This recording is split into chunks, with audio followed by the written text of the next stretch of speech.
बेटा एक बार इसमें से ये बैटरी निकाल के दे देना। आप दे दो बेटा आप। Thank you.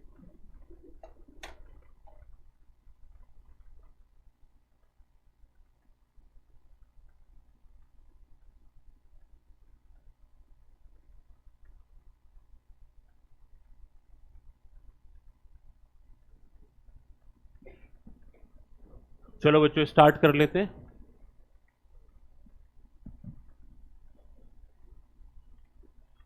देखो लास्ट क्लास में जो टॉपिक स्टार्ट किया था, सिर्फ हमने ये डिस्कस किया था कि अकाउंटिंग कैसे करनी है। अगर इस एस्पेक्ट की बात करें तो सबसे पहले हमको रिकॉर्डिंग करना होता है, और रिकॉर्डिंग भी हमारा दो तरीके से होता है। कौन कौन से तरीके बेटा? जर्नल एंट्री बना करके या फिर सब्सिडरी बुक्स बना करके। सब्सिडरी बुक्स कितनी बनती हैं ये भी हमने थ्योरेटिकली डिस्कस किया था। 7 सब्सिडरी बुक्स बनती हैं अगर बनाना चाहें तो। Cash book, sale book, purchase book, साथ ही साथ में sale return, purchase return, BR book and BP book. 7 subsidiary books होती हैं आपकी।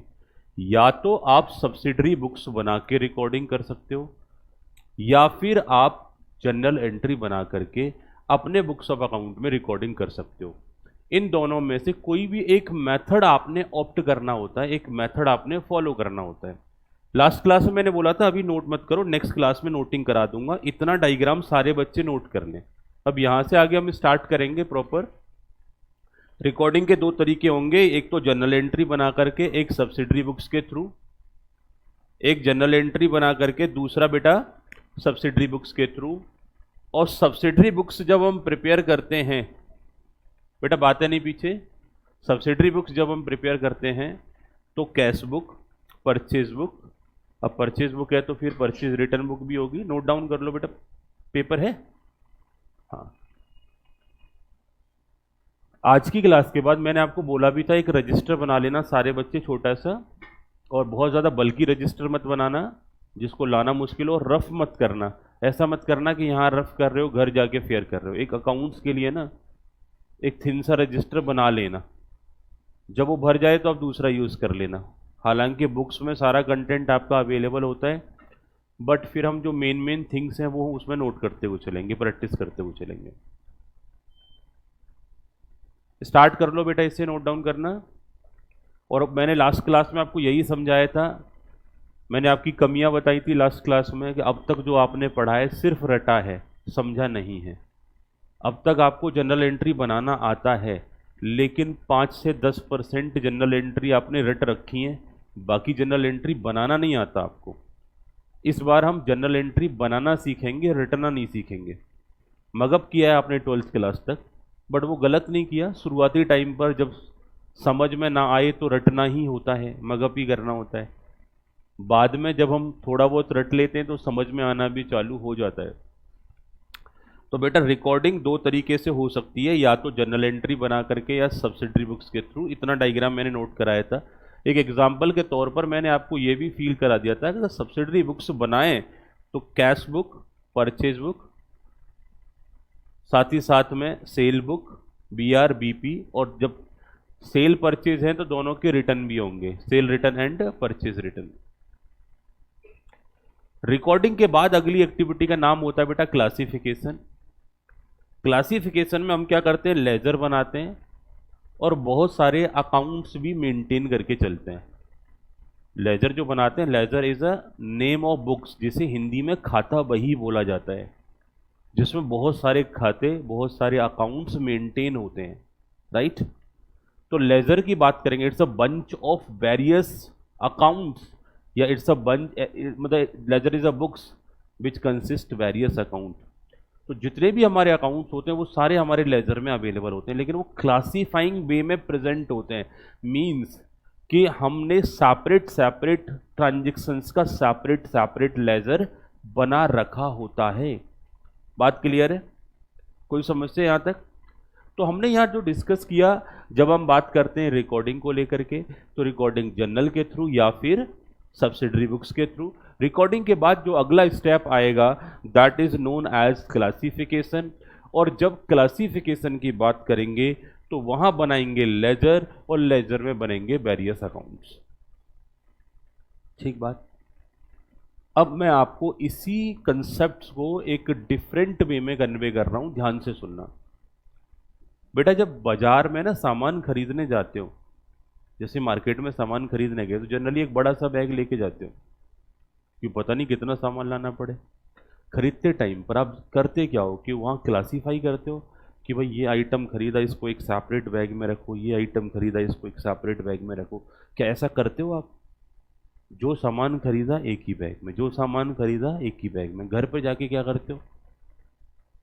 क्लासिफिकेशन, उस बैग में से सामान निकालते हैं और जो जो उस सामान की जगह होती है उस जगह पे उसे प्लेस कर देते हैं। तो रिकॉर्डिंग क्या है? रिकॉर्डिंग एक तरीके से जैसे ही ट्रांजैक्शन हुआ, चाहे कैसा भी ट्रांजैक्शन हुआ, किसी भी टाइप का ट्रांजैक्शन हुआ, आपने उसे step by step, one by one करके नोट डाउन करते चले जाना है। और इसीलिए क्या बोला जाता है, रिकॉर्डिंग जो होती है क्रोनोलॉजिकल ऑर्डर में होती है। क्रोनोलॉजिकल का मतलब होता है जैसे ही ट्रांजैक्शन होगा वैसे वैसे आप उस ट्रांजैक्शन को क्या करते जाओगे, रिकॉर्ड करते चले जाओगे डेट वाइज।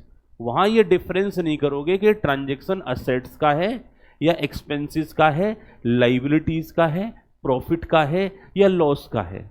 वहां कोई भेदभाव नहीं करते हो, वहां सीधा सीधा नोट डाउन करते जाते हो। नोट डाउन करने की कितनी जगह? दो। भाई रिकॉर्डिंग करने की कितने प्लेसेस हैं? दो प्लेसेस हैं। पहला प्लेस जर्नल, अगर किसी की जर्नल एंट्री नहीं बनेगी तो फिर क्या होगा?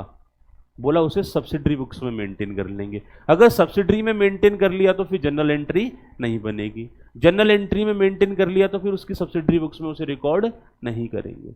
या तो सब्सिडरी बुक्स बना लो या उस ट्रांजेक्शन को जर्नल में रिकॉर्ड कर लो। मैंने लास्ट टाइम पर भी आपसे बोला था, हम जब जनरल बातें कर रहे थे, पढ़ाई तो करी नहीं थी लास्ट क्लास में, बस इधर उधर का टाइम पास किया था। उस दौरान मैंने आपको बताया था कि अगर आप मुंबई जा रहे हैं तो अगर प्लेन से चले गए तो फिर ट्रेन से थोड़ी ना जाओगे अलग से स्पेसिफिकली कि भाई पहले एक बार प्लेन से फिर ट्रेन से। बोला प्लेन से पहुंच गए तो ट्रेन से जाने की जरूरत नहीं, ट्रेन से पहुंच गए तो प्लेन से जाने की जरूरत नहीं है। बोला दोनों में से कोई रास्ता नहीं फॉलो करेंगे, पैदल चले जाएंगे। बट यहाँ अभी दो ही तरीके हैं, या तो जनरल या फिर सब्सिडरी बुक्स। ट्रांसपोर्टेशन में हमारे हजारों तरीके हो सकते हैं। तो मैंने क्या बोला कि अगर आपने जनरल एंट्री बनाई तो सब्सिडरी बुक्स में रिकॉर्डिंग नहीं करना होगा। मैं छोटी गली नहीं बोल रहा हूँ, प्रूव करके बताऊंगा आपको इस बात को कि अगर हमने सब्सिडरी बुक्स में भी नोट डाउन कर दिया, जनरल एंट्री भी बना दी तो गलत हो जाएगा। उसका डबल इम्पैक्ट पड़ जाएगा आपके ट्रायल पर, आपके लेजर पर, आपकी बैलेंस शीट पर। डबल इम्पैक्ट पड़ेगा ही पड़ेगा। ये मैं आपको कंफर्म करूंगा लास्टली जा करके। ये बात क्लियर? तो जब भी हम बात करते हैं रिकॉर्डिंग का, तो पहला काम क्या होता है कि भाई जो भी बिजनेस में ट्रांजैक्शन होता जाएगा उस ट्रांजैक्शन को स्टेप बाय स्टेप हम नोट डाउन करते चले जाएंगे। इस बात में कोई प्रॉब्लम तो नहीं? ठीक है। अब स्टेप बाय स्टेप नोट करना मतलब क्रोनोलॉजिकल ऑर्डर में नोट करना। नोट करने के दो तरीके। अब मैं इसे सिमिलरली कनेक्ट कर रहा हूं उस मार्केट वाले एग्जांपल से कि हम एक बैग लेके गए, जो सामान खरीदा उसी में डाला और वापस घर लेके आ गए। वापस जैसे ही घर लाए तो घर ला के अगला स्टेप क्या होता है? क्लासीफाई करना, सेग्रीगेट करना। अब सेग्रीगेट करने वाला काम हम किधर करते हैं? लेजर में करते हैं। लेजर में क्या बोलते हैं कि हम ना सिमिलर ट्रांजैक्शंस को अलग अलग रखेंगे। सारे सेल के ट्रांजैक्शन सेल्स अकाउंट में जाएंगे, सारे परचेज के ट्रांजैक्शन परचेज अकाउंट में, कैश के ट्रांजैक्शन कैश बुक या कैश अकाउंट में रहेंगे। कोई भी ऐसा ट्रांजैक्शन है, जैसे कोई असेट्स का ट्रांजैक्शन है तो स्पेसिफिक असेट्स में रहेगा, कैपिटल से रिलेटेड ट्रांजैक्शन है तो कैपिटल अकाउंट में रहेगा। तो जितने भी ट्रांजैक्शंस होंगे वो अलग अलग सेपरेट सेपरेट अकाउंट में मेंटेन किए जाएंगे। तो वो क्या हो गया बेटा? Segregation on the basis of some criteria. वो क्राइटेरिया क्या रहेगा सेग्रीगेशन का, उस पर ही हमें बात करनी है।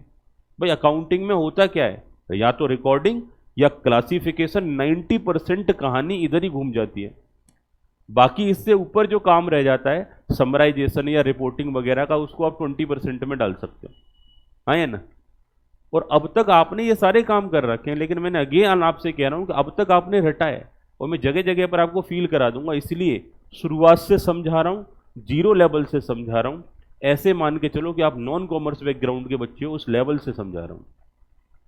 अगर इस बार समझ नहीं आया तो फिर अगली बार शायद ही कोई समझा पाए आपको। इसके बाद आपको मौका भी नहीं मिलेगा, सीएस में दोबारा अकाउंट्स पढ़ने को मौका मिलेगा नहीं, इंडस्ट्री में बेइज्जती का सामना करना पड़ेगा।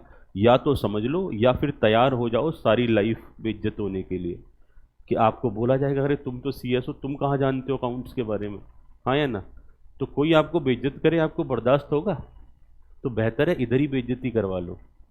इधर बेइज्जती करवाने का मतलब है कि कुछ भी पूछा जाए तो आंसर करना है, चाहे गलत आए तो गलत करना है। अभी तो हम सभी सीख रहे हैं, अगर अभी गलत आंसर करेंगे तो कोई प्रॉब्लम वाली बात नहीं है, लेकिन जब जॉब में जाने के बाद वहाँ गलत आंसर करेंगे तो वहाँ दिक्कत वाली बात होगी, राइट। तो बेहतर है जब भी मैं आपसे पूछूं तो अकॉर्डिंगली आंसर करते रहेंगे, जिससे मुझे मालूम चलेगा कि आप सही सीख पा रहे हैं या गलत इंटरप्रिटेशन आपके माइंड में चल रही है। तो मैंने आपसे क्या बोला, जीरो लेवल से हम यहाँ डिस्कस करेंगे। तो सेकंड लेवल हमारा क्या होता है बेटा, क्लासिफिकेशन, सेग्रीगेशन कर देंगे, बंटवारा कर देंगे। अब एक बात बताओ, क्लासिफिकेशन करने के बाद अलग अलग उसमें अकाउंट्स बनते हैं, और मान के चलो हर एक पार्टी का, जैसे राम से डील करोगे राम का एक अकाउंट बनेगा, श्याम से डील करोगे श्याम का एक अकाउंट बनेगा, मोहन से डील करोगे मोहन का एक अकाउंट बनेगा। और एक बिजनेस ऐसा भी हो सकता है जिसमें आप 1 लाख पार्टीज के साथ डील करें या 1 करोड़ पार्टीज के साथ में डील कर रहे हो। बेटा एक पार्टी का अकाउंट, एक पार्टी का लेजर अगर आधा पेज में भी बनाओगे तो लेजर कितने पेज का बनेगा? बेटा 1 करोड़ पार्टीज के साथ में डील कर रहे हो और एक पार्टी का अकाउंट या लेजर आधे पेज में भी अगर बनाओगे तो लेजर कितने पेज का बनेगा? 50 लाख। बोला कि सर आगे पीछे करके भी बना लेंगे तो भी 25 लाख पेज तो फिर भी लगेंगे, है ना। बेटा 300 पेज की बुक को उठाने में ऐसे लगता है कि जैसे कि एक्सरसाइज कर रहे हैं, जिम कर रहे हैं, डंबल उठा रहे हैं, है ना। और बोलो आपका मैनेजिंग डायरेक्टर अगर आपसे पूछे कि दिखाना जरा मोहन का बैलेंस, क्या हिसाब किताब चल रहा है मोहन का, तो इतने लाख पेजेस की बुक को, लेजर को पलटना आपके लिए कितना मुश्किल होगा। दूसरा, कई बार ऐसा होता है कि मैनेजिंग डायरेक्टर ने पूछा जरा पार्टीज के जो बैलेंसेज हैं, जिनसे पैसा लेना है, डेटर्स के बैलेंसेज हैं, जरा उनका हमें डिटेल दे दो। आपने एक क्रेन मंगाई, वो लेज़र उठवाया और डायरेक्टर की टेबल पे पहुंचा दिया, मैनेजिंग डायरेक्टर की टेबल पे पहुंचा दिया। मैनेजिंग डायरेक्टर एक बड़ी सी सीढ़ी मंगा रहा है या क्रेन मंगा रहा है, उसके ऊपर वो लेज़र के ऊपर चढ़ रहा है, फिर उसके पन्ने पलट रहा है। समझ रहे हो कितनी समस्या आ जाएगी मैनेजिंग डायरेक्टर को? उसके पास उतना टाइम है भाई? जो इतने बड़े संस्थान को चलाता है, इंस्टीट्यूशंस को चलाता है, उसके पास उतना ही टाइम कम होता है। वो कहता है कि मेरे को डिटेल में जानकारी मत दो, मेरे को तुम शॉर्ट में जानकारी दे दो, समरी में जानकारी दे दो, समराइज इन्फॉर्मेशन दे दो। मेरे को नहीं चाहिए तुम्हारा ये लेजर। लेजर तुम पलटते रहो सारे दिन, 4 से 10 अकाउंटेंट बिठा के रखो, सुबह से लेकर शाम तक उनका पेज पलटने का ही काम रहेगा, समरी निकलवाओ उनसे। तो कई बार ऐसा होता है ना कि कोई आपको स्कोप समझा रहा होता है, कोई आपको स्कोप समझा रहा होता है कि भाई सीएस के लिए कितना जॉब, सीए के लिए कितना जॉब। बेटा बहुत जॉब है। एक संस्था को चलाने के लिए, एक कंपनी को चलाने के लिए कई बार 50-50, 100-100 अकाउंटेंट लगे होते हैं, 20-20, 30-30, 40-40, 50-50 कंपनी सेक्रेटरीज लगे होते हैं, अगर वो एंटिटी बड़ी है, बहुत ज़्यादा काम होता है तो। और वो कुछ जूनियर लेवल का वर्क कर रहे होते हैं, कुछ सीनियर लेवल का, तो कुछ सुपर सीनियर बन करके सिर्फ समरी देख रहे होते हैं। अब जो जिसको समराइज इन्फॉर्मेशन चाहिए और आपने उसको लेजर पकड़ा दिया तो वो खुश हो जाएगा आपकी हरकत से, हाँ है ना। जल्दी से मुझे बताओ, क्या वो खुश हो जाएगा? बोला कि बहुत अच्छा एम्प्लॉय आया, इसको तो अवार्ड दो, रिवार्ड दो। कहाँ जा रहा है ये? तो ऐसे केसेस में अगला स्टेप हमारा आ जाता है अकाउंटिंग में कि भाई हमने रिकॉर्डिंग कर ली, डिटेल में हमने क्लासिफिकेशन कर लिया, अब क्या करें? समरी निकालो, समराइज इंफॉर्मेशन कलेक्ट करो। समराइज इंफॉर्मेशन का मतलब क्या है कि हमको कुछ ऐसे स्टेटमेंट बनाने हैं, जैसे हमको ट्रायल बनाना है। ट्रायल क्या होता है? एक सीट होती है जहां पर हम डेबिट और क्रेडिट बैलेंस को टैली कर लेते हैं, क्या debit is equal to credit है या नहीं। वो कोई अकाउंट से नहीं होता, trial balance is not any account, और trial balance is a not part of double entry system. Sir क्या बोला आपने, ऐसे कैसे कह दिया? हम डबल एंट्री सिस्टम पढ़ते हुए आ रहे हैं, हम तो ट्रायल बैलेंस सीखते हुए आ रहे हैं, हमने बनाया भी था, और आज आप बोल रहे हो कि trial balance double entry system का पार्ट नहीं होता। तो इसका मतलब हमने ट्रायल बैलेंस गलत बनाया? नहीं, गलत नहीं बनाया, बनाया सेटिस्फेक्शन के लिए बनाया। डेबिट क्रेडिट बैलेंस टैली करते हो, but it's not a part of double entry system. इस बात को मैं प्रूव करके बताऊंगा, एकदम से नहीं प्रूव कर सकते, क्योंकि अभी तो मैं स्टेप बाय स्टेप आगे बढ़ना है। जब हम अकाउंटिंग करेंगे तो मैं आपको दिखाऊंगा कि ट्रायल बैलेंस बनाने की हमें ज़रूरत नहीं है, लेकिन फिर भी हम अपने सेटिस्फेक्शन के लिए बनाते हैं। सिर्फ ये चेक करने के लिए क्या हमारे डेबिट के बैलेंसेस क्रेडिट के बैलेंसेस के बराबर हैं या नहीं।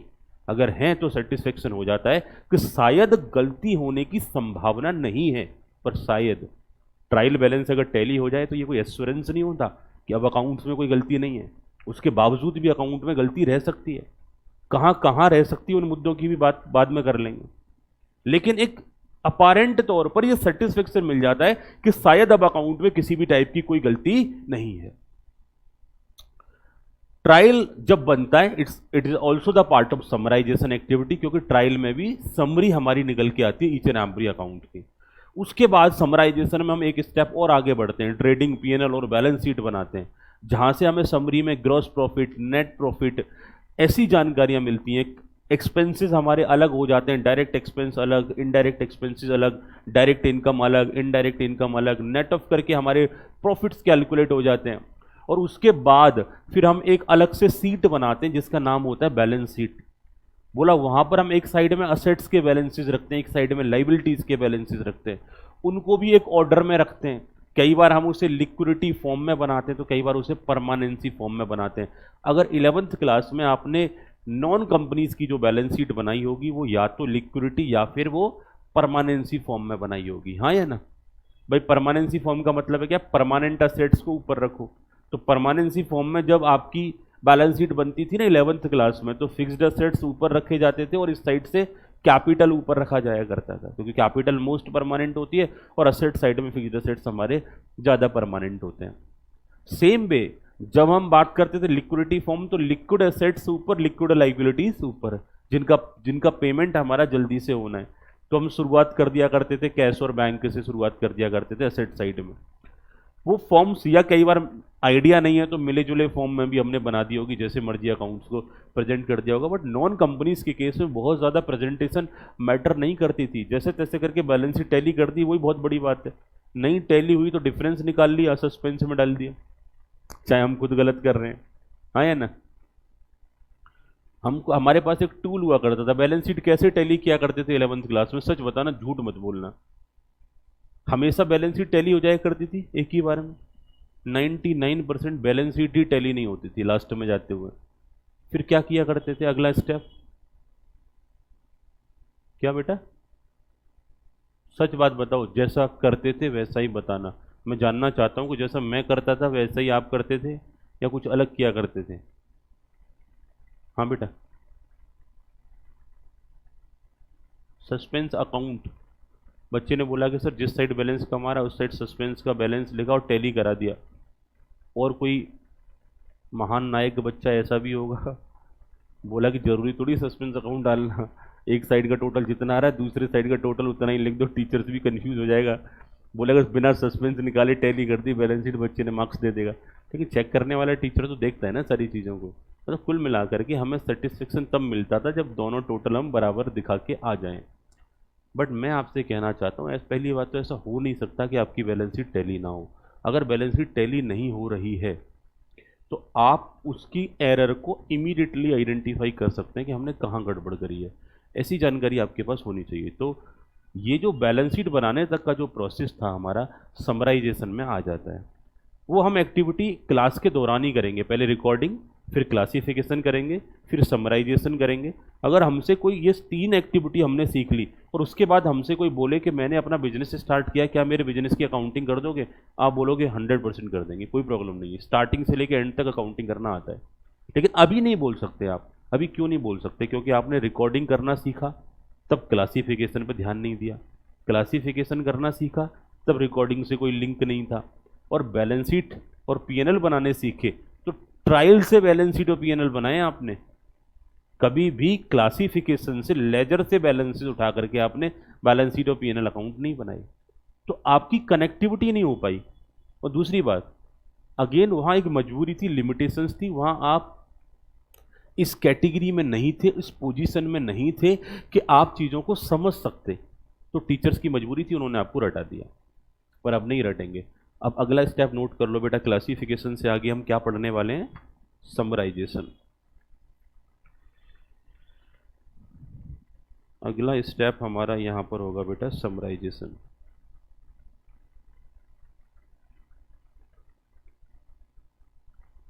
समराइजेशन एक्टिविटीज में बेटा हम क्या करने वाले हैं, ट्रायल बैलेंस बनाएंगे,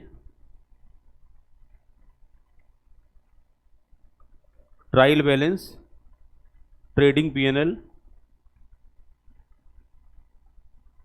ट्रेडिंग एंड पीएनएल,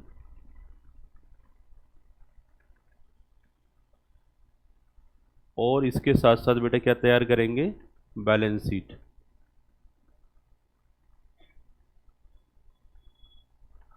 जब बेटा अकाउंट में ना समराइजेशन हो जाता है, उसके बाद वो जो समरी निकलती है वो पहुंचती है बेटा टॉप मैनेजमेंट के पास, जो बड़े ऑफिशियल्स होते हैं, सीएफओ वगैरह जो होते हैं, जो बड़े लेवल पर अकाउंटिंग, फाइनेंस, टैक्सेशन, लॉ जैसे एस्पेक्ट्स को, आप जैसे प्रोफेशनल्स की जो टीम होती है ना, फिर वो समरी उस टीम के पास पहुंचती है, और वो प्रोफेशनल्स फिर उस समरी से को अलग अलग तरीके से एनालाइज करते हैं, एनालाइज करके कुछ कंक्लूजन ड्रॉ करते हैं, तो इसे बोला जाता है एनालिसिस एंड इंटरप्रिटेशन। अब what is the meaning of analysis and what is the meaning of interpretation? Analysis और इंटरप्रिटेशन में डिफरेंस बता सकता है कोई बच्चा? ये दोनों वर्ड्स तो सुन रखे होंगे ना, एनालिसिस एंड इंटरप्रिटेशन, दोनों में डिफरेंस बता सकते हो? कोशिश किया करो बेटा, कोशिश करने वालों की कभी हार नहीं होती, लहरों से डरकर नौका पार नहीं होती। एनालिसिस हम ईच एंड एवरी टाइम करते हैं, अभी आप ये कंटेंट देख रहे हो ना तो भी एनालाइज ही कर रहे हैं, but what is the meaning of interpretation? इसको एक रियल लाइफ एग्जांपल से मैं कनेक्ट कर देता हूँ। जैसे मैं सारे दिन पढ़ाता रहता हूँ, कभी कभी ऐसा बर्डन आ जाता है, नया बैच, पुराना बैच, रिवीजन, सारे सुबह भी पढ़ा के आ रहा हूँ, रात को भी जाके पढ़ाना है, तो पढ़ाते पढ़ाते कई बार ना नींद में भी ऐसा रहता है कि बच्चों की क्लास ले रहा हूँ, पढ़ा ही रहा हूँ रात को, तो कभी कभी मन करता है कि चलो अपने आप को रिलैक्स कर लिया जाए। अब मैंने कहा चलो एक काम करते हैं, कॉमेडी मूवी देख के आते हैं, जॉली LLB 4। अच्छा 3 आई है अभी, ठीक, कोई बात नहीं बेटा, हम थोड़ा बहुत एडवांस चलते हैं ना, तो 4 लगा लो, क्या दिक्कत है। जॉली एल बच्चों को सारा मालूम है, तो मैंने एक बच्चे को बोला कि बेटा एक काम करो, एक मूवी का टिकट ला दो मेरे लिए। अब यहाँ पर नियर बाई में मेरे ख्याल से B3S के आसपास, B3S से पहले तो कोई है नहीं ना, तो B3S में बच्चा मेरे लिए एक मूवी का टिकट लेने गया। अब बच्चे की गलती नहीं थी, टीचर ने बोला, तो बच्चा इतना तो बोलता है कि भाई टीचर ने बोला है तो चलो रिस्पेक्ट करते हुए चले जाते हैं, बट वो बच्चा मूवी थिएटर के पास भी नहीं जाता कभी भी। बोला कि गलत बात है, जब तक मैं सफल नहीं होऊंगा तब तक मैं कोई भी पढ़ाई के अलावा कोई अदर एक्टिविटी नहीं कर सकता। ऐसे माइंडसेट वाला बच्चा मैंने मूवी की टिकट लेने भेज दिया और वो चला गया मेरी आज्ञा का पालन करते हुए। अब वो जो बच्चा मूवी की टिकट खरीद रहा था, तो उसका एक नालायक दोस्त बस से जा रहा था। अपने दोस्त को तो पहचान ही लेते हैं ना सब एक दूसरे से, दूर से भी दिखाई दे जाता है कि हमारा दोस्त है, साइज के हिसाब से, हेयर स्टाइल से, कपड़ों से। तो वो जो बस से बच्चा जा रहा था, उसे लगा कि मेरा एक दोस्त जो है बॉक्स ऑफिस, B3S का जो बॉक्स ऑफिस है ना, रोड से दिखाई दे जाता है। तो वो रोड से बस में से उसने देखा कि मेरा दोस्त बॉक्स ऑफिस के पास खड़ा है। अब बस जाम में फंसी पड़ी थी, इतने में दोस्त थोड़ा सा आगे बढ़ा, उसने विंडो में हाथ दिया अंदर की तरफ से, पक्का अब तो ये टिकट खरीद रहा है। इसका मतलब ये बेटा, आपका दोस्त अगर बॉक्स ऑफिस में काउंटर में हाथ दे रहा है तो इसका मतलब वो टिकट खरीद रहा है ना, हाँ है ना। अब आगे क्या करेगा वो, अब आगे क्या फील करोगे? मूवी देखने जाएगा। आप दोस्त के घर आना जाना था, मम्मी पापा से बातचीत थी, आपने उन्हें कॉल लगाया, बोला कि अंकल और आंटी एज द केस में भी, बोला कि आपका बेटा आज तो पढ़ने नहीं गया, मूवी देख रहा है, और थोड़े आधे घंटे बाद आप उसे कॉल मिलाना और बोलना कि तू वीडियो कॉल कर मेरे को। एकदम से डायरेक्ट वीडियो कॉल करना उसको, अब वो आपकी कॉल उठा ही नहीं सकता। बोला अच्छी ऐसी ऐसी बात है। अब आधे घंटे बाद, 1 घंटे बाद, वो बाई रीज़न वो बच्चा किसी वजह से मेरी टिकट ला के मुझे दे दी, क्लास में बैठ गया, वीडियो कॉल उसने उठाया नहीं, शाम को घर पहुंचा, उसकी पिटाई हो जाती है। किस बात पे पिटाई होती है? कि तुम पढ़ने नहीं गए, तुम क्या देखने गए थे? मूवी देखने गए थे। इस सारी कहानी में जो भी हमारी घटनाक्रम हुआ, उस बच्चे का बस में बैठ करके अपने मित्र को देखना, एनालाइज करना, दैट वाज द एनालिसिस, कि ये मेरा फ्रेंड्स है, ये मेरा मित्र है, बॉक्स ऑफिस के पास खड़ा हुआ है, और हाथ देते हुए देखा तो टिकट खरीद रहा है। These are the analysis. अब उसने अपने मित्र को नहीं देखा मूवी देखते हुए।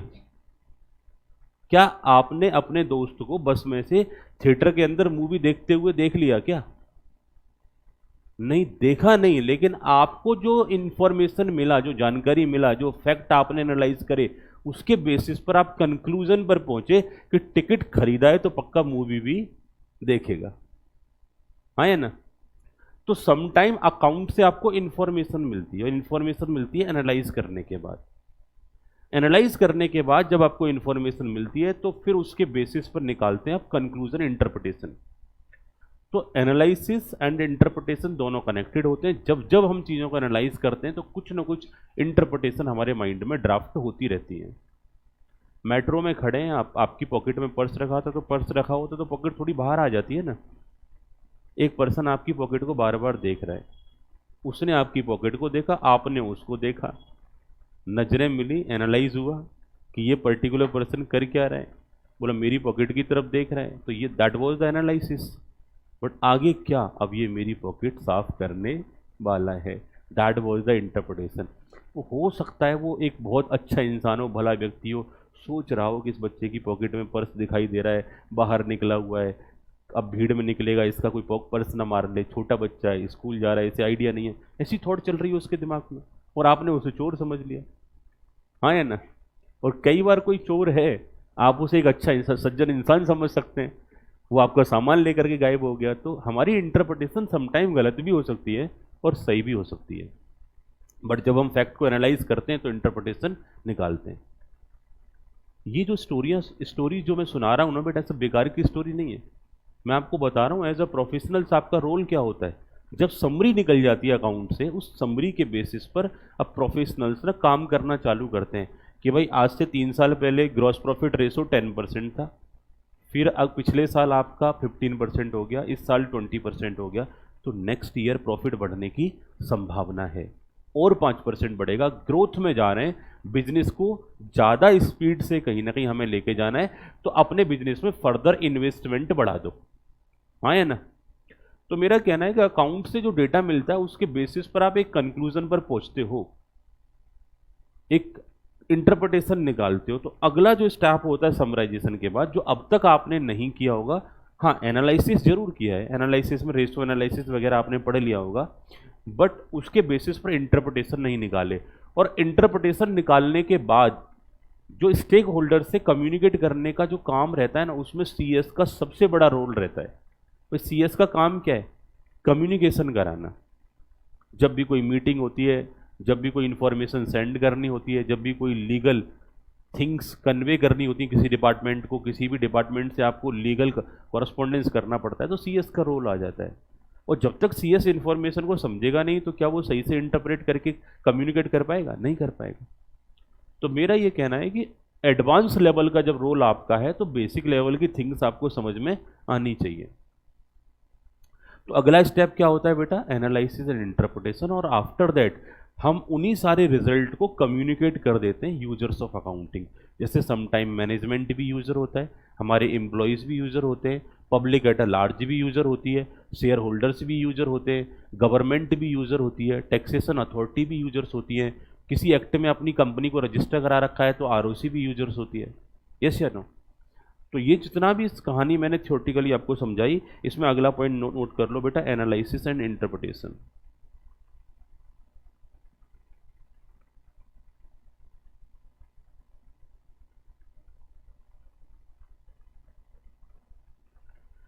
अब एनालिसिस और इंटरप्रिटेशन की बेटा अगर हम बात करेंगे तो इसमें आप निकाल दो बेटा ratio analysis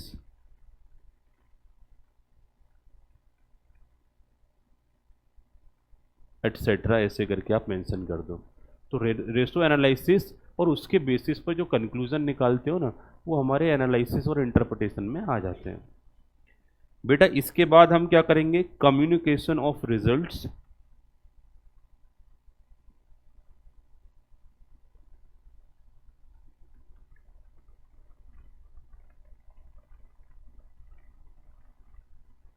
to users of accounting. अब बेटा मैं इसे अकाउंटिंग यूजर इसलिए बोल रहा हूँ क्योंकि ये जो रिजल्ट्स हैं ये अकाउंट्स के रिजल्ट्स हैं, लेकिन हम अकाउंट्स के रिजल्ट्स के अलावा और भी बहुत सारे रिजल्ट्स को क्या करते हैं, कम्युनिकेट करते हैं एज अ कंपनी सेक्रेटरी। तो कंपनी सेक्रेटरी का रोल बहुत ब्रॉडर है, लेकिन अभी हम सिर्फ अकाउंट्स के पॉइंट ऑफ व्यू से यहाँ पर सीमित करके चल रहे हैं। तो क्या होता है, जितने भी आपके फाइनेंशियल स्टेटमेंट तैयार होते हैं उनको डिफरेंट डिफरेंट अथॉरिटीज़ के पास भेजना, इस वेबसाइट वगैरह पर लिस्ट करना, जिससे आपके स्टेक होल्डर्स उनको पढ़ करके समझ पाएँ कि आपके बिजनेस में चल क्या रहा है। तो मेन मुद्दे की हमने बात करी कि ये एक तरीके से रोड मैप होता है कि जब भी हम अकाउंट्स की बात करेंगे तो रिकॉर्डिंग से स्टार्ट होगा बेटा, फिर क्लासिफिकेशन हो जाएगा, फिर समरी तैयार हो जाती है, फिर एनालिसिस एंड इंटरप्रिटेशन, और देन आफ्टर वो रिजल्ट्स कम्युनिकेट हो जाते हैं हमारे यूजर्स ऑफ अकाउंटिंग को। अब यहाँ हम एक एक स्टेप को अब बारी बारी से कवर करते चले जाएंगे और फाइनल अकाउंट बनाते चले जाएंगे। सबसे पहले हम स्टार्ट करेंगे रिकॉर्डिंग से कि रिकॉर्डिंग होती कैसे है, रिकॉर्डिंग क्या होती है, कैसे होती है।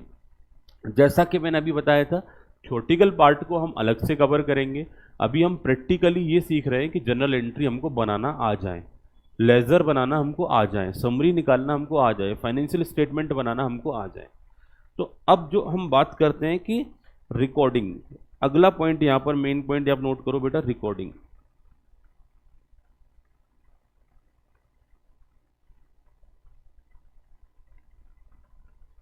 नोट करो बेटा, it can be done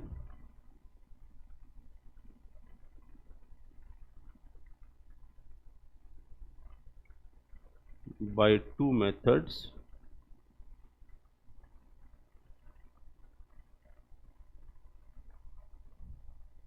first one, जब रिकॉर्डिंग की बात करेंगे तो कैसे हो सकता है, bye journal entries,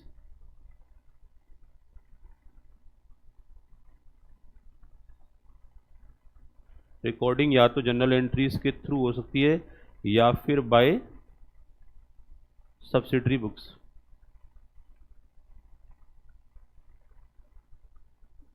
bye subsidiary books. अब हमारा अगला स्टेप होगा कि जर्नल एंट्री कैसे बनती है, फिर हम बनाएंगे सब्सिडरी बुक्स कैसे बनती हैं, फिर दोनों के फ्यूजन की बात करेंगे कि सेम ट्रांजेक्शन्स को हम जर्नल एंट्री से बनाएं या सब्सिडरी बुक्स के थ्रू करें, तो क्या दोनों का रिजल्ट सेम ही मिलता है या कुछ रिजल्ट में बदलाव आ जाता है। ऐसी कुछ चीज़ें हम लास्टली कवर करेंगे। तो अगला स्टेप हम बात करेंगे how to prepare journal entries.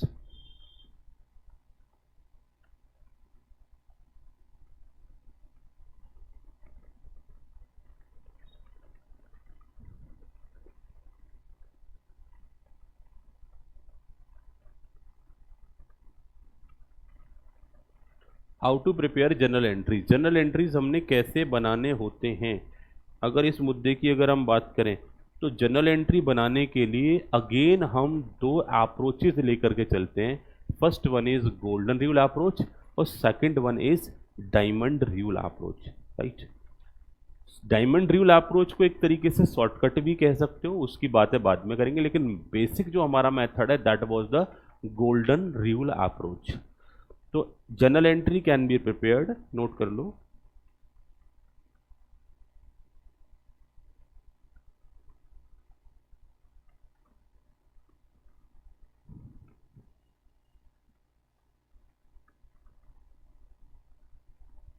By two approach.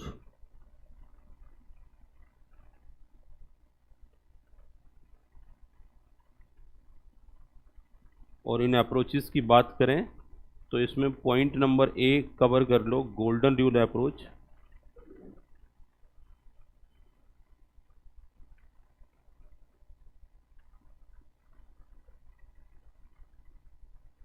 और इसमें पॉइंट नंबर बी आ जाएगा डायमंड।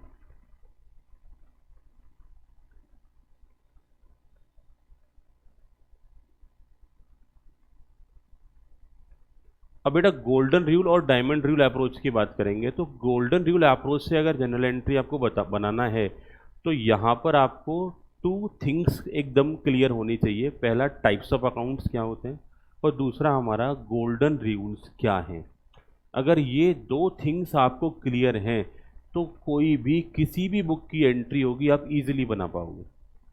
अभी जैसे लास्ट क्लास में मैं आपसे जब जस्ट इंट्रोडक्शन की बात कर रहे थे, मैं आपसे टेस्टिंग की बात कर रहा था, तो आपने कुछ एंट्रीज तो बना दी थी, लेकिन बहुत सारी एंट्रीज में बहुत सारे बच्चे साइलेंट हो जा रहे थे, वो जवाब नहीं दे पा रहे थे।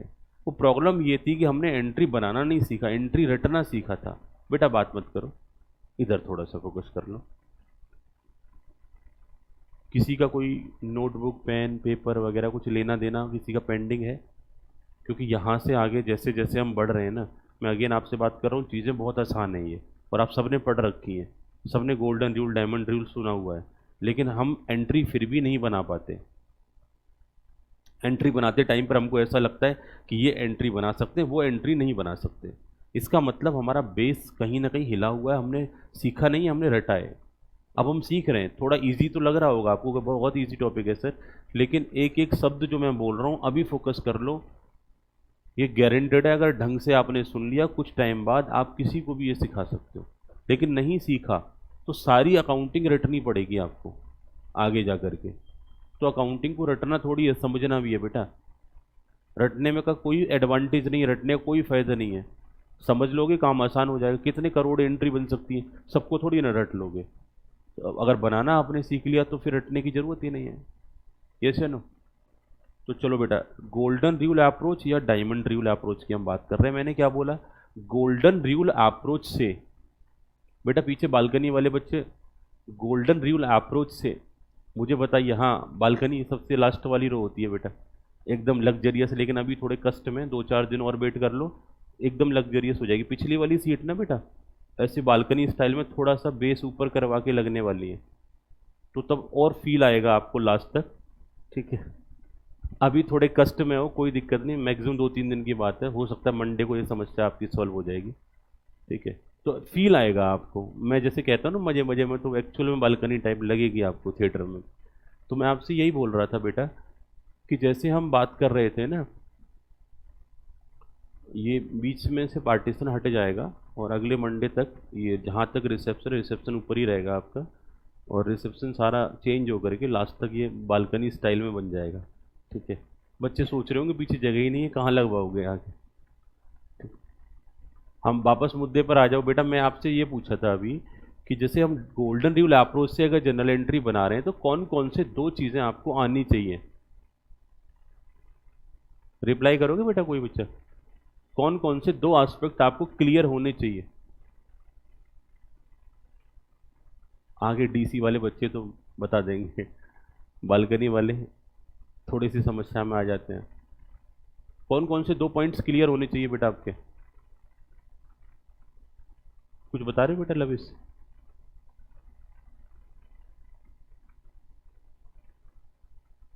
दो मेन पॉइंट्स होते हैं कि एक टाइप्स ऑफ अकाउंट आपको क्लियर होना चाहिए और दूसरा गोल्डन रूल आना चाहिए। 2 चीज़ें अगर आपको आती हैं तो 100% आप एंट्री सही बनाओगे, कभी गलत नहीं बनाओगे। अगर आपको टाइप्स ऑफ अकाउंट में कन्फ्यूज़न है ना, तो जनरल एंट्री गलत बनाओगे। और अगर आपको टाइप गोल्डन रूल बहुत बड़ा टास्क नहीं है, 3 रूल्स हैं, वो तो सबको रटे जाते हैं। ज़्यादातर समस्या आती है टाइप्स ऑफ अकाउंट में। भाई गोल्डन रूल्स में क्या होता है? पर्सनल का, रियल का, नॉमिनल का। पर्सनल की बात करते हैं debit the receiver credit the giver, real की बात करते हैं what comes is debit what goes out credit, nominal की बात करते हैं expenses losses are debited incomes and profits are credited. ये कोई भी रट लेता है। समस्या आती है टाइप्स ऑफ अकाउंट्स में। उसे हम समझने के बजाय अगर रटना चालू कर दें तो हम हमेशा ही गलत इंटरप्रिटेशन निकालेंगे। तो हमारा फोकस क्या रहेगा? टाइप्स ऑफ अकाउंट्स पे डालना है, पर्सनल, रियल और नॉमिनल अकाउंट कौन सा होता है। अगर ये हमको समझ में आ गया, अगर ये 2 बातें हमको समझ में आ गई, तो मैं ओपन चैलेंज कर सकता हूँ आप कोई भी एंट्री सिस्टमेटिकली आराम से बिना किसी टेंशन के बना पाएंगे। हाँ या ना? बेटा 11th क्लास में आपने जनरल एंट्री बनाना सीखा था, 12th क्लास में आपने एक चैप्टर पढ़ा था पार्टनरशिप, पढ़ा था? सर भूल गए अब तो, वो एग्ज़ाम के लिए पढ़ा था। पार्टनरशिप में एंट्रीज बनाने पड़ते थे, हाँ या ना? पार्टनरशिप में अकाउंट्स बनाना तो रट रखा था, इधर से आएगा उधर जाएगा, उधर से आएगा इधर जाएगा, रियलाइजेशन अकाउंट, पेमेंट आएगा इधर लिख देंगे, पेमेंट जाएगा उधर लिख देंगे। जैसे ही आता ना जनरलाइज द ट्रांजेक्शन, हमारा दिमाग थोड़ा सा हिल जाता था कि भाई जनरल एंट्री बनानी है। मजे की बात तो जनरल एंट्री बनाना भी रट रखा था, असेट्स को डेबिट करना है, इसको क्रेडिट करना है, इसको डेबिट करना है, उसको क्रेडिट करना है। मैं कहता हूँ कुछ करने की जरूरत नहीं। गुडविल की एंट्री अगर पूछ ली तो आधा दिमाग तो वैसे ही खराब, पहले तो इसका वैल्यूएशन करें, फिर इसका बंटवारा करें, समझ में नहीं आता, कभी लेके आ रहा है कभी लेके जा रहा है, और फिर उसकी जनरल एंट्री ऊपर से बनाने के लिए बोल देते हैं डेबिट करें या क्रेडिट करें। मेरा कहना है बेटा हम वहाँ डर क्यों रहे थे? डर दो बातों का था, एक तो वहाँ कैलकुलेशन करनी पड़ती थी, और दूसरा हम जनरल एंट्री बनाना नहीं जानते, हम रटना जानते हैं, इसलिए वहाँ समस्या होती थी। कभी उसने डेबिट कर दिया कभी उसने क्रेडिट कर दिया, हो गए कन्फ्यूज। लेकिन अभी मैं आपको जनरल एंट्री समझाऊंगा बनाते कैसे हैं। कैलकुलेशन करना हमारा अनदर पार्ट होता है, तो कैलकुलेशन में ज़्यादा प्रॉब्लम आएगी नहीं, एक पार्ट स्ट्रांग हो जाएगा तो दूसरे पे फोकस कर पाएंगे और इजीली कर पाएंगे चीज़ों को। तो जब जनरल एंट्री बनाना सीख जाओगे, मैं ओपनली बोल दूंगा कहीं की भी किसी की भी बुक उठा के ले आना अकाउंट्स की, कोई भी एंट्री कहीं भी लिखाओ आप उसे बना पाएंगे। और नहीं बना पाओगे तो मैं इसी रूल से आपको बना के दिखाऊंगा। अब इतना मैं नहीं कह सकता कि अगली एक दो क्लास के बाद ही, जब मैं इतना बड़ा आपको चैलेंज करने वाला हूँ तो फिर आपको ध्यान तो देना पड़ेगा ना। अगली जैसे ही हम टाइप्स ऑफ अकाउंट सीखेंगे, गोल्डन रूल सीखेंगे, और फिर मैं आपको ओपनली बोल दूंगा किसी भी बुक को उठा लो, कहीं से कोई जनरल एंट्री उठा लो, आप इजीली बना पाओगे। तो इससे बड़ी बात नहीं हो सकती बेटा।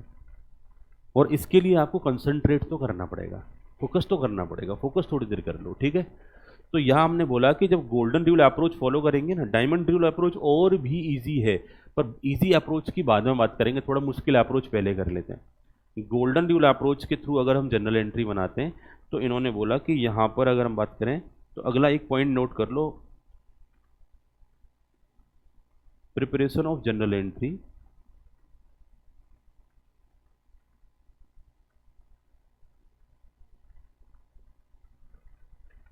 Preparation of general entry by following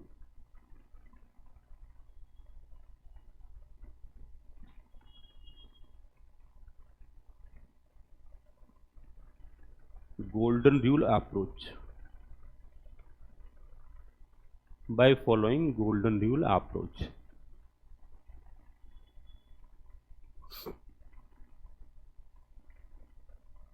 step number 1,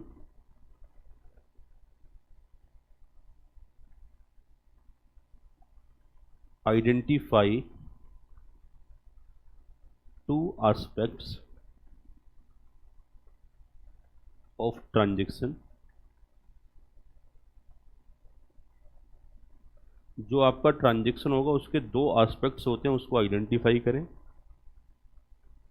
step number 2, जब दो एस्पेक्ट्स आपने आइडेंटिफाई कर लिए तो अगला जो मुद्दा रहेगा हमारा, दैट मीन्स हम बात करेंगे आइडेंटिफाई टाइप्स ऑफ अकाउंट्स, ठीक है। बेटा आप सबने सुना होगा हम डबल एंट्री सिस्टम पे काम करते हैं, तो हर एक ट्रांजेक्शन में दो एस्पेक्ट हमें आइडेंटिफाई करने होते हैं कि कौन से दो एस्पेक्ट अफेक्ट हुए हैं। तो पहले वो दो एस्पेक्ट आइडेंटिफाई करने पड़ेंगे, फिर हमें देखना पड़ेगा आइडेंटिफाई टाइप्स ऑफ अकाउंट।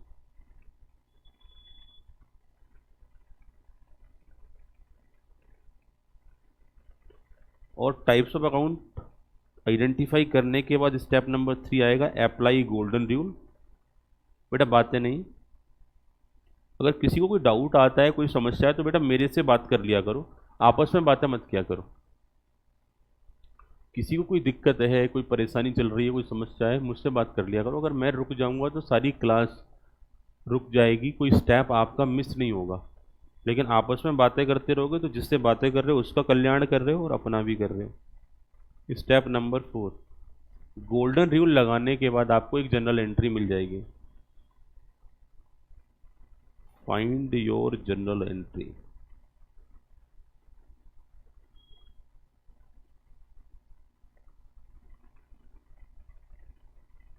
अब बेटा ये जो स्टेप्स हमें फॉलो करने हैं, तो देखो पहले और लास्ट का दो स्टेप जबरदस्ती वाले स्टेप हैं, दो एस्पेक्ट आप ओरली आइडेंटिफाई कर सकते हो।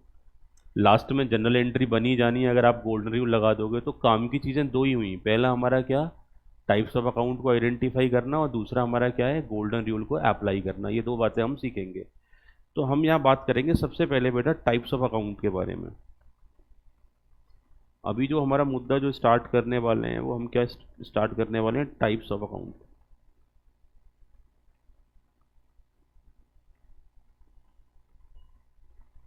अब टाइप्स ऑफ अकाउंट में इजीली सबको मालूम होता है भाई, 3 टाइप ऑफ अकाउंट होते हैं हमारा।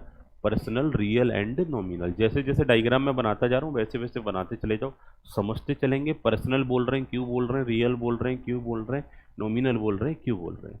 ठीक है, तो इजीली हम इसे विद एग्जांपल प्रॉपरली नोट करेंगे। टाइप्स ऑफ अकाउंट 3 रहेंगे। Personal account,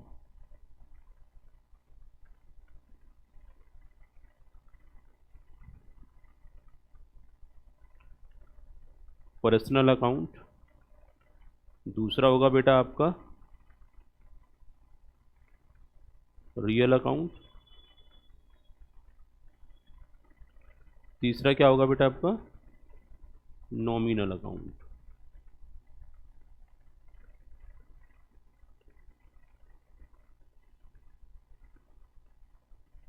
personal account, real account and nominal account, 3 type of accounts होंगे बेटा। बेटा पीछे थर्ड रो क्या कर रहे हैं आप नोटिंग कर रहे हैं ये जो मैं नोट करा रहा हूं? आप तीनों बच्चे नोटिंग कर रहे हैं, हाँ या ना? बेटा नोट कर रहे हो आप ये जो मैं नोट करा रहा हूँ? लास्ट, सबसे लास्ट रो, नोट नोट कर रहे हैं ये? नोटबुक नोटबुक दिखाना बेटा पीछे से, जल्दी से एक बच्चा अपनी नोटबुक दिखाओ। ऐसे ही दिखा दो बेटा, नहीं नहीं बेटा जहाँ नोट कर रहे हो वो दिखाओ। गुरप्रीत नोट कर रहे हो ना बेटा? ये डायग्राम तो नहीं है इसमें बेटा, ये काम कर लो ना, ये गलत बात है। जो आप डिस्कशन कर रहे हो, ध्यान नहीं जा रहा आपका, वो मत करो। क्योंकि क्लास में बैठ करके बहुत मेहनत हो जाती है बच्चे की। अब 2-4-5% मेहनत के चक्कर में सारी मेहनत पे पानी मत फेरो, ठीक है? अब आपको लग रहा है कि सर सुन तो कानों से रहे हैं, देख आंखों से रहे हैं, आपकी तरफ ध्यान है तो सही, नोट हाथों से कर रहे हैं। अब हमारे पास एक्स्ट्रा भगवान ने ब्रेन दे रखा है, हम इसे इधर उधर चला सकते हैं, तो आपत्ति क्या है? नहीं बेटा ये गलत बात है। ये जो थॉट्स हम सीख रहे हैं ना, बहुत मुश्किल टास्क है, इतना आसानी से नहीं सीखा जाता। तो ये एक बड़े भाई की तरह, एक सीनियर की तरह सलाह है बेटा, ऐसे नहीं सीखा जाता। वापस से आ जाओ कंटेंट पर, इधर ध्यान दे लो। देखो मैंने आज तक, बता दो, कोई भी बच्चा, पहले से भी आप मेरे से पढ़ते रहे, ब्रेक में आके कभी आपको बोला कि बातें मत करो? तो चलते फिरते आप कहीं बातें कर रहे हो, मैंने रोक लिया होगा, रोको बेटा, शोर शराबा क्यों कर रहे हो, बातें क्यों कर रहे हो? मैं कहता हूँ कि आप ना जब बैच भी ओवर हो जाए तो जो आपकी बातें पेंडिंग रह जाएं, निपटा के जाना। आपको कोई यहाँ से भेजने वाला नहीं है कि चलो निकलो क्लास ओवर हो गई तुम्हारी। खत्म करके जाओ ना बातें, कौन मना करता है कि बातें मत करो? मैं तो खुश रहता हूँ आप खुश रहे तो, पर क्लास के दौरान मत करो ऐसा, ठीक है?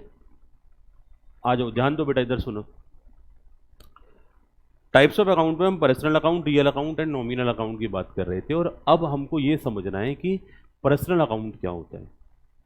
अभी लास्ट क्लास में मैंने आपको डेमो दिया था, मैंने आपको बोला भी था, हालांकि मुझे वो सारी बातें याद हैं जो आपने मुझे आंसर करे थे, लेकिन स्टिल मैं दोबारा से रिपीट करवा रहा हूं। बेटा जल्दी से बताओ, सैलरी अकाउंट कैसा अकाउंट है? और outstanding salary account, outstanding salary account, अरे साउंड आना चाहिए ना, जो फील कर रहे हो वो रिप्लाई करो। कैसा अकाउंट है बेटा? Nominal.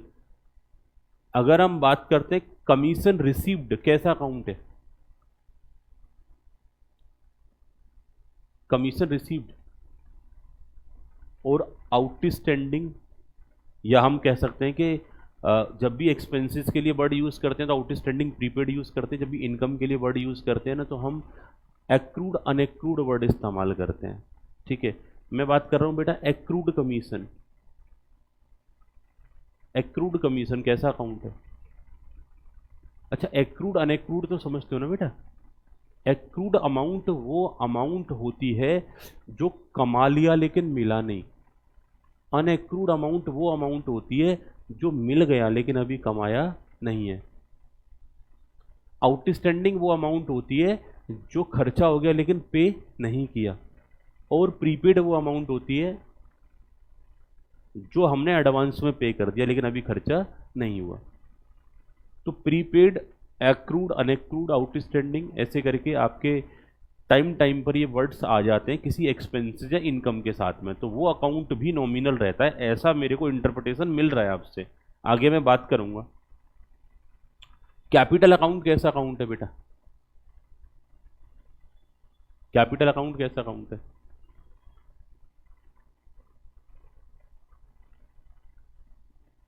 Capital account personal account, एक जवाब आ रहा है। और बेटा ड्राइंग अकाउंट कैसा अकाउंट है? और अगर हम बात करें reserves and surplus account,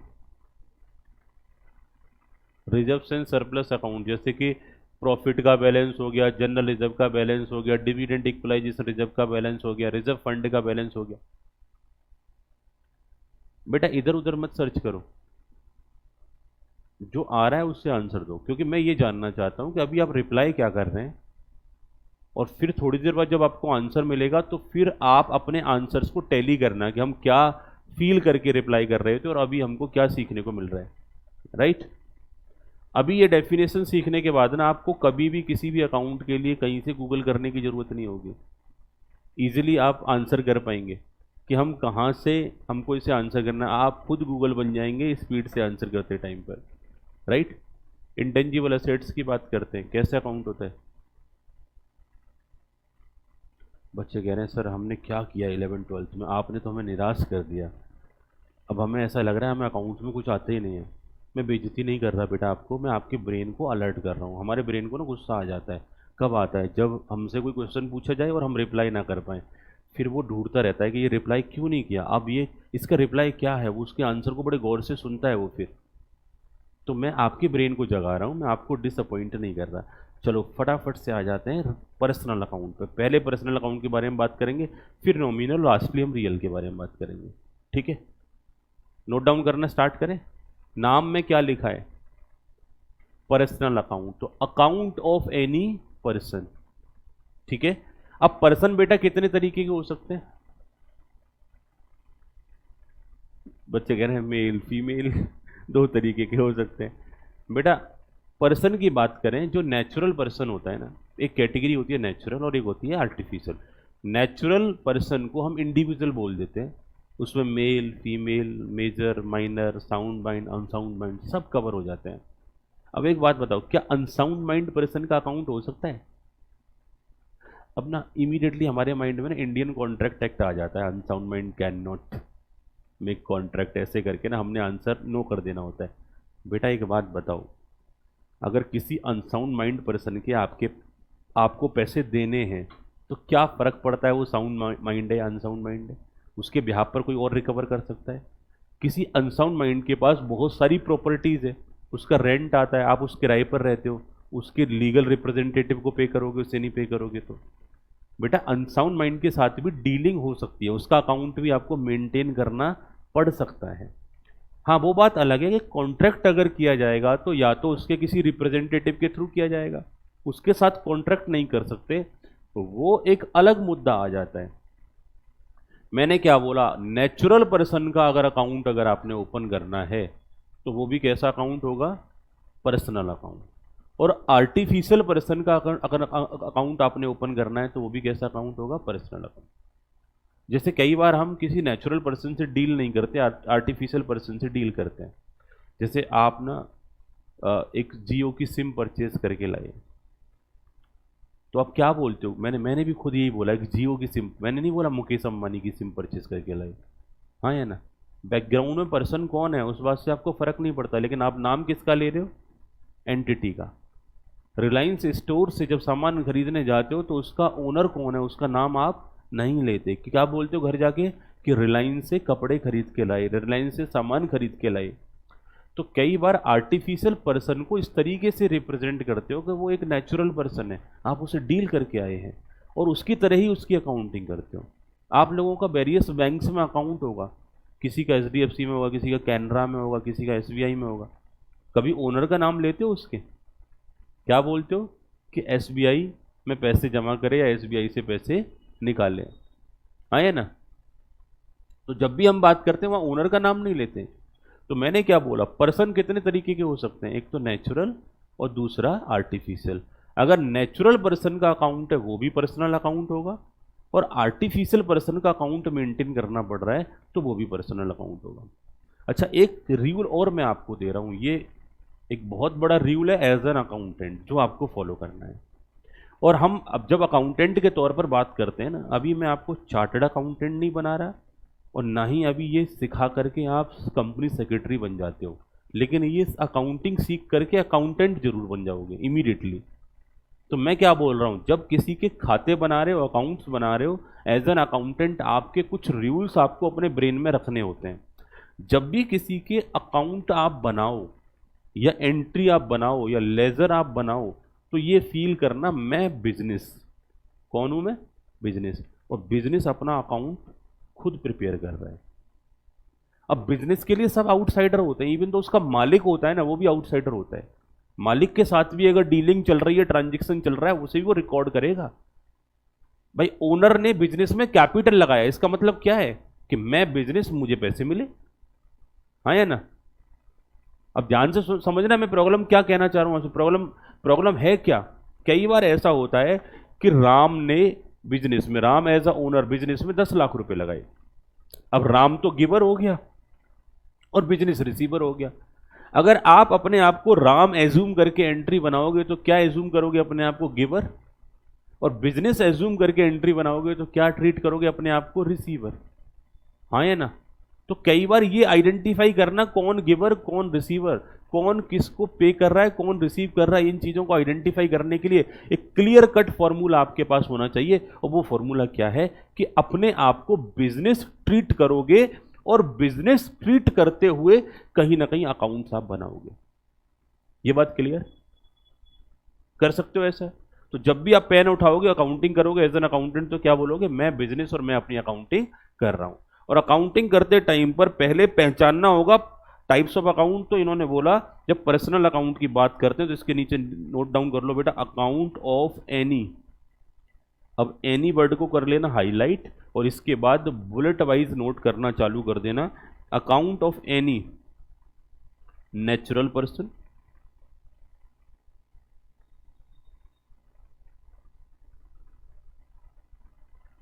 like Ram Sita etcetera,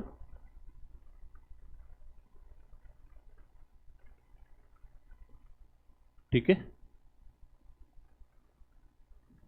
account of any natural person. आगे इन्होंने बात करा दूसरा artificial person,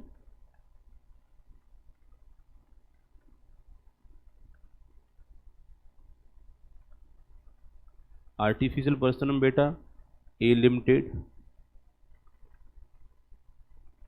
ABC private limited, form etcetera आपकी आ जाती हैं।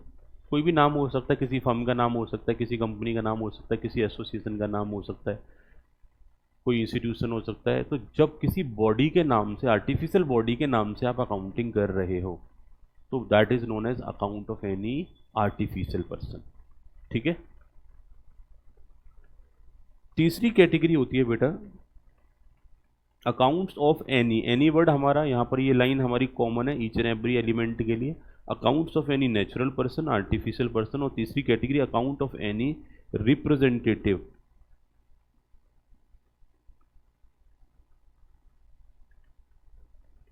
Representative person. अब बेटा ये जो पॉइंट है ना, ये बड़ा खतरनाक पॉइंट है, इसको समझने की जरूरत है। अब इसको समझाते समझाते मैं आपको चीज़ें नोट भी कराते रहूँगा और पर्सनल अकाउंट काफ़ी हद तक आपको समझ में आ जाएगा। इसके एग्जाम्पल मैं अभी नहीं नोट करा रहा, एग्जाम्पल देते जाऊँगा, नोट करते जाएंगे, ठीक है बेटा।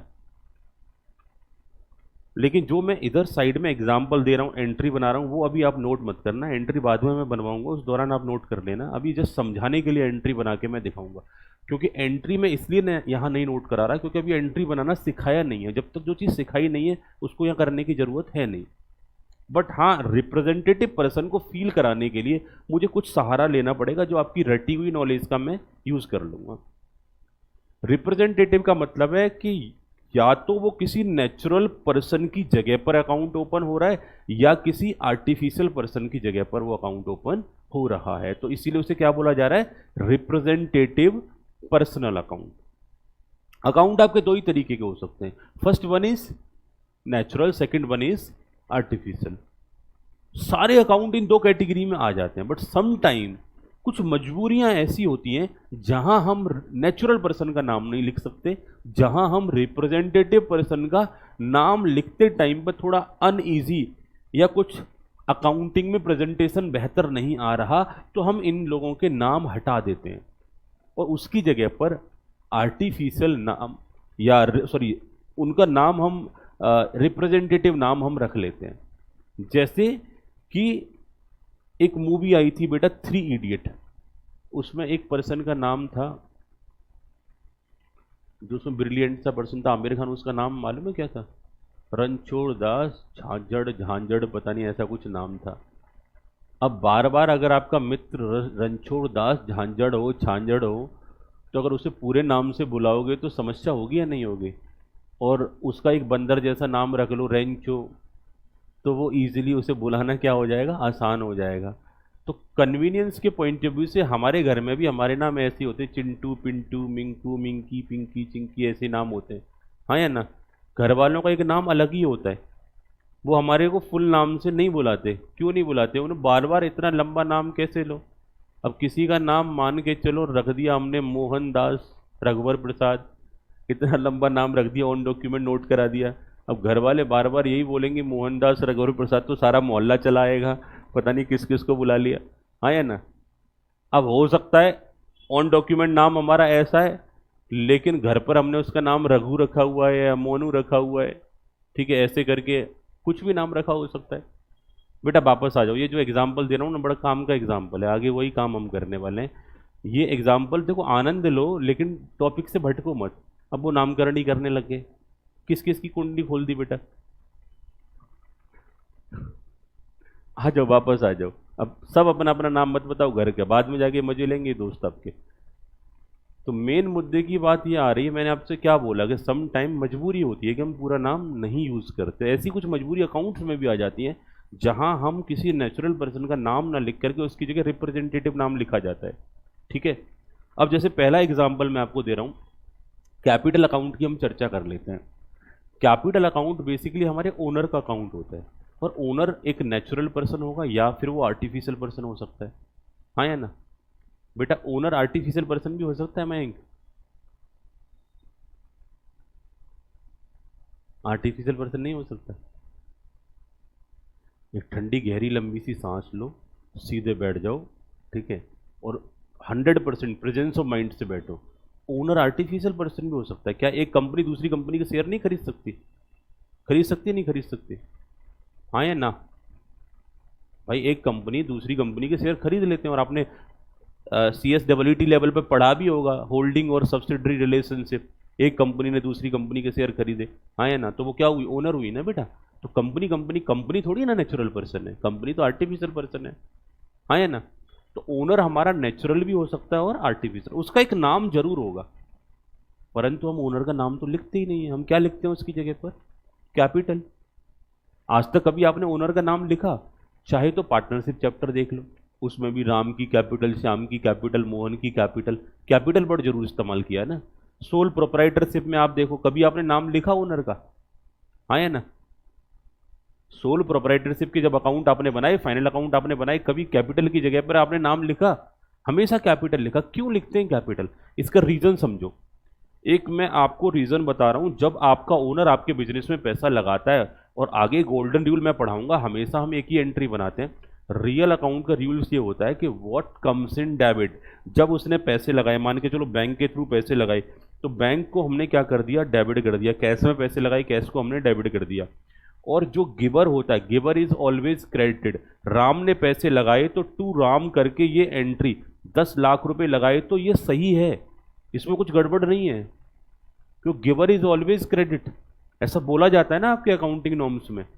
और व्हाट कम्स इज डेबिट, जो कैश आया, जो बैंक आया, उसे आपने डेबिट कर दिया। इस एंट्री में कोई दिक्कत नहीं है, बट एक समस्या है, राम आपका ओनर है, और कोई पर्सन ऐसा भी हो सकता है जिसने आपको 10 लाख का लोन दिया हो, उसका नाम भी राम हो सकता है, जो आपको लोन देगा। सोचो, उसको अभी बैलेंस आप क्रेडिट करोगे, उससे फंड आपके पास आएगा, bank account debit to party करके जब उसका अकाउंट क्रेडिट करोगे, तो वो राम भी क्रेडिट और आपका ओनर भी क्रेडिट। अब कौन सा वाला आपका ओनर है और कौन सा वाला आपका क्रेडिटर्स है, इसको आइडेंटिफाई करना थोड़ा मुश्किल हो जाएगा। किसी राम से आपने सामान भी खरीदा हो सकता है उधार। जब उधार सामान खरीदते हैं तो purchase account debit to party करते हैं, और उस पार्टी का नाम अगर राम हुआ, 10 लाख का ही सामान खरीदा, तो आपका राम कौन सा और डेटर वाला राम कौन सा, आइडेंटिफाई करना मुश्किल हो जाएगा। हम क्या करते हैं, हमने अपने बच्चे का ऐसा नाम रखा कि भीड़ में से बुलाएं तो वो दौड़ा चला आए, किसी के साथ मर्ज ही ना हो, उसके जैसा नाम किसी का हो ही ना, ऐसा करके हमने उसका नाम रख लिया। यस या नो? नाम अगर हम रखते हैं तो समटाइम ऐसा ही रखते हैं कि वो मैच ना करे, बड़े सर्च करते हैं, रिसर्च करते हैं इस मुद्दे पर। ट्रेंडी सा नाम अपने बच्चे का रखा, इमीडिएटली बुलाया, वो आ गया। अब समझो हम ये क्या कहना चाह रहे हैं, अगर हमारा ओनर है और ओनर का नाम अगर हमने राम रखा हो, राम तो कोई और भी हो सकता है, अगर उसके बैलेंस को क्रेडिट किया तो समस्या होगी या नहीं होगी? हमने कहा एक काम करते हैं, पहली बात तो ओनर को ना स्पेशल स्टेटस देते हैं, पता चले कि हाँ भाई ये ओनर के पैसे हैं, ओनर का अकाउंट है। और स्पेशल स्टेटस देने के लिए एक वर्ड हमने सेलेक्ट किया, that is known as capital. Capital एक रिप्रेजेंटेटिव नेम है जो किसको इंडिकेट कर रहा है, ओनर को। आज तक आपने चाहे इंडिया में रिसर्च कर लेना या फॉरेन कंट्रीज में, आपने ऐसा नाम नहीं देखा होगा, capital Kumar, capital Singh, capital Agarwal, ऐसा नाम आपने नहीं देखा होगा। फॉरेन नेम्स में भी ये नाम आपको नहीं दिखाई देगा। सोच समझ करके ये जिस टाइम पर ये बनाया गया होगा ना, तो बड़ा दिमाग लगाया गया होगा। मैं ये मानता हूँ कि भाई चलो इंडियन कल्चर में नहीं है तो फॉरेन कल्चर्स में होना चाहिए, अलग अलग जो हमारे धर्म के सिस्टम होते हैं उनमें आना चाहिए, बट कैपिटल वर्ड मैंने अपने पॉइंट ऑफ व्यू से देखा काफ़ी कोशिश करके, कैपिटल नाम नहीं दिखाई देता। नाम रखने के पीछे लॉजिक ही ये है कि जैसे ही कैपिटल वर्ड आए, अब मेरी बात को सुन करके कोई अपने बच्चे का नाम कैपिटल रख ले तो मैं इस बात का चैलेंज नहीं कर सकता, या किसी का एक आध का नाम निकल के आ जाए तो मैं चैलेंज नहीं करता। लेकिन आज की डेट में आप देखोगे कैपिटल वर्ड्स गूगल पर भी सर्च करोगे ना किसी का नाम, तो भी बहुत कम आएगा और हो सकता है ना भी आए।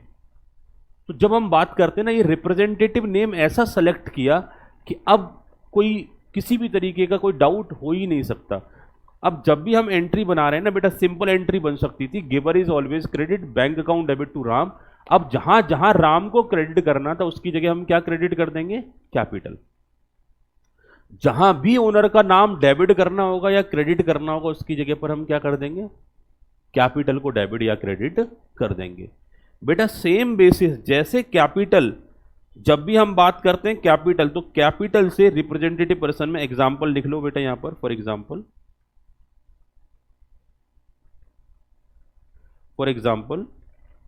कैपिटल। कैपिटल के जैसा एक और नाम है बेटा ड्राइंग। जब आपका ओनर पैसा विड्रॉ करता है तो उसे हम ड्राइंग अकाउंट में डेबिट करते हैं। हालांकि जब आपका ओनर पैसा विड्रॉ करे तो ओनर का अकाउंट डेबिट होना चाहिए ना बेटा, बातें मत करो पीछे। देखो बहुत इंटरेस्टिंग टॉपिक चल रहा है, समझने वाला टॉपिक है, कुछ नहीं होगा, ये बातें बाद में भी कर लेना। कैपिटल की जैसे मैंने आपसे बात करी, आपका ओनर का अकाउंट है, कैपिटल अकाउंट ओनर के नेम की जगह पर हम यूज कर रहे हैं। सेम वे ओनर के नेम की जगह पर समटाइम हम ड्राइंग इस्तेमाल करते हैं। ड्राइंग कब इस्तेमाल करते हैं, जब वो पैसा विड्रॉ करता है। अब जब कोई पैसा विड्रॉ करेगा तो बिजनेस उसको पे करेगा और वो सामने वाला क्या होगा, रिसीवर, और receiver is always debited. Owner debit होना चाहिए, लेकिन ओनर को डेबिट, ओनर के नाम को डेबिट करने के बजाय हम क्या डेबिट कर देते हैं, ड्राइंग। तो drawing is also the personal account, और जो कि एक पर्सन का अकाउंट है। वो पर्सन या तो नेचुरल होगा या आर्टिफिशियल, बट उसकी जगह पर हम एक रिप्रेजेंटेटिव वर्ड इस्तेमाल कर लेते हैं, that is known as drawing. और देखो बेटा ये भी एक यूनिक टाइप का नेम है, ये भी जनरली आपको नहीं मिलता। ड्राइंग जो है आप एक एक्टिविटी होती है, बट ड्राइंग आपने नाम नहीं देखा होगा। फॉरेन नेम्स देख लेना, इंडियन नेम्स देख लेना, किसी का नाम चित्रलेखा मत कह देना मुझसे, वो हिंदी नाम है। ड्राइंग वर्ड जो है, ड्राइंग वर्ड की अगर हम बात करेंगे तो ड्राइंग वर्ड्स आपको यहाँ नहीं दिखाई देगा। तो इस टाइप के जो रिप्रेजेंटेटिव वर्ड्स हैं ना, वो कई बार यूनिकली चीज़ों को आइडेंटिफाई करने के लिए इस्तेमाल कर लिए जाते हैं। क्लियर हो गया, कोई समस्या? इसके अलावा सर और ज़्यादा एग्जाम्पल दे करके बताओ। क्लियर? चलिए अब मैं आपसे बात कर लेता हूं। जैसे हमने 2 एग्जाम्पल रिप्रेजेंटेटिव के लिए, अगला एस्पेक्ट है बेटा, किसी को अगर सैलरी पे करनी है 10,000 की, एंट्री क्या बनेगी? रटे हुए नॉलेज के बेसिस पर आप मुझे बता सकते हो भी एंट्री बनाना मैंने सिखाया नहीं है। वो सिंपल सी एंट्री, 10,000 की सैलरी पे करनी है। क्या एंट्री बनेगी कैश में? क्या बेटा? Salary account debit to cash. ये क्यों बनी इसका रीजन मैं बता देता हूँ। एक्सपेंसेस को हम डेबिट करते हैं, सैलरी डेबिट, और जो हमारा कैश का आउटफ्लो हुआ है, रियल नेचर का कोई भी अकाउंट अगर हमारा जाता है तो उसे हम क्रेडिट कर देते हैं। What goes out credited. ऐसे करके आगे हम सीखेंगे। तो जब हम 10,000 की सैलरी पे करने की एंट्री बनाई तो एंट्री बनेगी बेटा, ये एंट्री नोट मत करना आप, ये यहाँ फिर आपका बहुत रफ टाइप का हो जाएगा, बस मैं आपको समझाने के लिए बता रहा हूँ कंसेप्ट को। सैलरी डेबिट टू कैश, ये 10,000 रुपये आपने सैलरी पे किया, लेकिन अगर मान के चलो ये सैलरी आउटस्टैंडिंग होता 10,000 का, तो क्या एंट्री बनाते हम? सैलरी पेड की जगह सैलरी पेबल होता 10,000 का। पेबल, पेबल समझते हो ना, पे करने के एबल, जिसका पेमेंट करना है, राइट। तो 10,000 की सैलरी का पेमेंट करना है, करा नहीं अभी, एंट्री बनेगी? पहले तो ये बताओ। सर हम डबल एंट्री सिस्टम पे काम करते हैं, यहाँ पर हम एक्यूरल सिस्टम लेके चलते हैं। खर्चा हो गया, रिकॉर्ड होता है, पे किया नहीं किया इस बात से कोई फर्क नहीं पड़ता। मुद्दे की बात यह है कि सैलरी तो डेबिट होगी, कितने से डेबिट हो जाएगी बेटा? कितने से डेबिट हो जाएगी? 10,000 से। क्रेडिट क्या करें, क्योंकि कैश तो गया नहीं। हाँ है ना बेटा? सामने वाले ने जो मेहनत करी है हमारे ऑफिस में आकर के, हमारे प्रेमाइजेज में आकर के, हमारे बिजनेस में आकर के, तो वो सामने वाला गिवर है या रिसीवर? बेटा एक एम्प्लॉय ऑफिस में आके मेहनत कर रहा है, अच्छा मैं एज अ टीचर आप लोगों को पढ़ा रहा हूँ, मैं गिवर या रिसीवर? अभी थोड़ी देर के लिए ये मत बोलना कि पैसे दे दिए हिसाब बराबर, ठीक है? अब बताओ, अभी मैं आपको पढ़ा रहा हूँ, मैं गिवर हूँ या रिसीवर? गिवर। चाहे कोई पैसे दे या कोई सामान दे या कोई सर्विस दे, वो गिवर की कैटेगरी में आता है, राइट। अगर आपने बदले में उतने पैसे उसे दे दिए तो ना वो गिवर ना वो रिसीवर, हिसाब बराबर हो गया। बात क्लियर? कंपनसेट कर दिया। तो अब मैं आपको सर्विस दे रहा हूं तो भी तो मैं गिवर हो गया ना। जो एम्प्लॉय हमारे यहाँ आके काम करके गया और वो हमारे यहाँ सर्विस दे करके गया, इन दैट पर्टिकुलर केस वो गिवर है, और उस गिवर को हमने क्रेडिट करना बनता है। सैलरी तो भी पे नहीं किया उसका। अगर हम पे कर देते तो सैलरी टू कैश लिख देते, उसके नाम की वैल्यू ही नहीं थी कि बोलो तुम्हारी क्या वैल्यू, तुम काम करके गए, तुम्हारे को पैसे दे दिए, सब बराबर। लेकिन जब तक पैसे नहीं दिए, जब तक पैसे नहीं दिए तो हमारे लिए तो वो गिवर हो गया ना, है ना। और उस गिवर का बैलेंस तो मेंटेन करके चलना पड़ेगा। तो एक ऐसा पर्सन जिसको 10,000 की सैलरी देनी थी, सैलरी को डेबिट कर दिया। क्यों डेबिट किया? क्योंकि वो खर्चा है, परंतु उसको पेमेंट नहीं किया तो उस पर्सन का नाम क्रेडिट कर देते हैं। मान के चलो ये राम ही था और इसका नाम हमने क्रेडिट कर दिया 10,000 से, टू राम। अब ये एंट्री क्या होगा? इस एंट्री को जब वो राम को पेमेंट करेंगे तो उस दौरान राम डेबिट कर दे। बेटा थोड़ी देर के लिए गलत एंट्री बना रहा हूं, घबराना मत, बाद में सही करवाऊंगा इसे। जब राम को पेमेंट करना होगा तो राम को डेबिट कर देंगे और टू कैश करके पेमेंट कर देंगे, ठीक है, 10,000 से। ऐसे करके एंट्री बनाएंगे, राम से राम कट जाएगा, final entry salary to cash ही आ जाएगी। क्लियर? बात कहानी समझ में आ गई?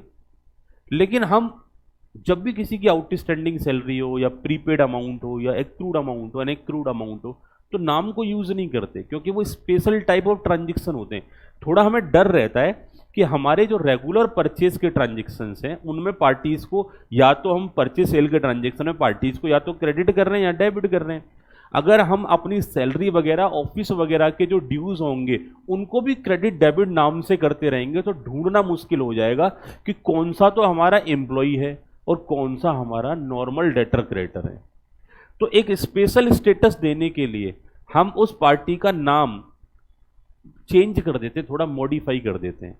अब क्योंकि ये सैलरी के लिए पैसा पेमेंट है, पेंडिंग है, तो राम की जगह पर उसका नाम राम ना लिख करके हम क्या लिख देंगे? Outstanding salary. बात क्लियर?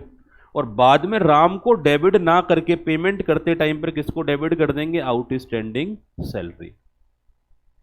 और हो सकता है राम जैसे और 10 एम्प्लॉई हों, उनका भी आउटस्टैंडिंग सैलरी होता है। तो उन सबका लास्टली टोटल लगा के हमको ये भी पता चल जाता है कि टोटल कितना आउटस्टैंडिंग चल रहा है। तो कई तरीके से ऐसा रिप्रेजेंटेटिव नाम बनाना हमें फायदा पहुंचाता है, और जिस तरीके से आपको बिजनेस में फायदा मिल रहा है वो आप तरीका ऑप्ट करेंगे। तो पार्टी का नाम क्या था? राम, लेकिन क्या रख दिया आपने उसका नाम? Outstanding salary. क्या ये आउटस्टैंडिंग सैलरी एक पर्सन का अकाउंट है? अरे क्या ये आउटस्टैंडिंग सैलरी एक पर्सन का अकाउंट है? अरे हाँ या ना, राम का अकाउंट है बेटा। अभी राम राम बोल रहा तो था। और क्या आउटस्टैंडिंग सैलरी जब पर्सन का अकाउंट है तो इसे पर्सनल अकाउंट बोलना चाहिए, नॉमिनल अकाउंट? थोड़ी देर पहले आप क्या बोल रहे थे? Nominal account. सिर्फ सैलरी लिखा हुआ है तो नॉमिनल है, सिर्फ रेंट लिखा हुआ है तो नॉमिनल है, कोई भी सिर्फ बेजिस लिखा हुआ है तो नॉमिनल है। अगर आउटस्टैंडिंग, एक्रूड, अनएक्रूड, प्रीपेड जैसे शब्दों के साथ अगर कोई एक्सपेंसेस या इनकम का नाम आ रहा है तो वो फिर पर्सनल अकाउंट होगा।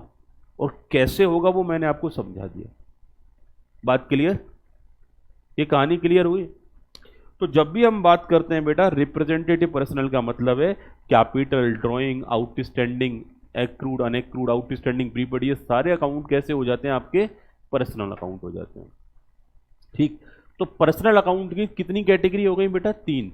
पहला नेचुरल पर्सनल, दूसरा आर्टिफिशियल, और तीसरी कैटेगरी होगी रिप्रेजेंटेटिव। जैसे कई बार आपके फादर के नाम से इनविटेशन आता है लेकिन फादर बिजी हैं तो आपको भेज देते हैं, जाओ बेटा शादी एंजॉय करके आ जाओ। आप घर से एनवलप लेके जाते हैं, एनवलप पकड़ा देते हैं और वहां पर क्या बोलते हैं कि अंकल हम उनकी फैमिली से अपने फादर का नाम लेकर के आप शादी पार्टी ज्वाइन कर लेते हैं। आपके नाम से इनविटेशन तो आया नहीं था, आपने एंजॉय क्यों किया? As a representative. तो इन्होंने बोला कि यहां जो तीसरे टाइप का अकाउंट होता है that is known as representative, यानी कि वो पर्सन की जगह पर ओपन हो रहा है। तो दैट मीन्स वो कैपिटल अकाउंट हो सकता है हमारा, ड्राइंग अकाउंट हो सकता है बेटा हमारा, साथ ही साथ में हमारा कोई आउटस्टैंडिंग या फिर हमारा प्रीपेड अकाउंट भी हो सकता है। तो यहाँ मैं ऐसे करके नोट करा देता हूँ बेटा, आउटस्टैंडिंग एक्सपेंसेस या फिर हमारे प्रीपेड एक्सपेंसेस। अब एक्सपेंस का नाम कुछ भी हो सकता है।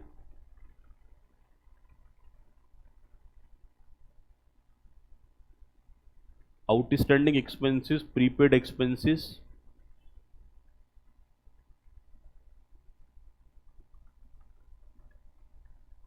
एक्रूड इनकम और अनएक्रूड इनकम।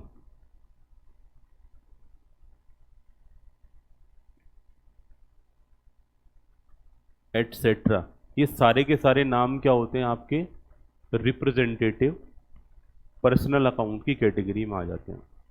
सारी डेफिनेशन को समझने के बाद किसी भी अकाउंट की बात कर लेना, इन तीन में से किसी एक कैटेगरी में वो आएगा ही आएगा। ठीक है, बात करेंगे आगे जा करके। अभी इतना नोट कर लिया सभी ने? पर्सनल अकाउंट समझ में आया? अगर किसी ने चलते फिरते आपसे पूछ लिया what is the meaning of personal account तो क्या समझाओगे? भैया नाम से ही क्लियर है, अकाउंट ऑफ एनी पर्सन। समझा दो, पर्सन दो कैटेगरी के होते हैं, आर्टिफिशियल और नेचुरल। तीसरी कैटेगरी होती है इनको रिप्रेजेंट करने वाला भी अगर कोई अकाउंट है तो रिप्रेजेंटेटिव पर्सनल अकाउंट की कैटेगरी में आएगा। एग्जाम्पल दे सकते हो आप एक आध का, कैपिटल, ड्राइंग वगैरह ऐसे करके एग्जाम्पल दे सकते हो। क्लियर हो गया बेटा ये?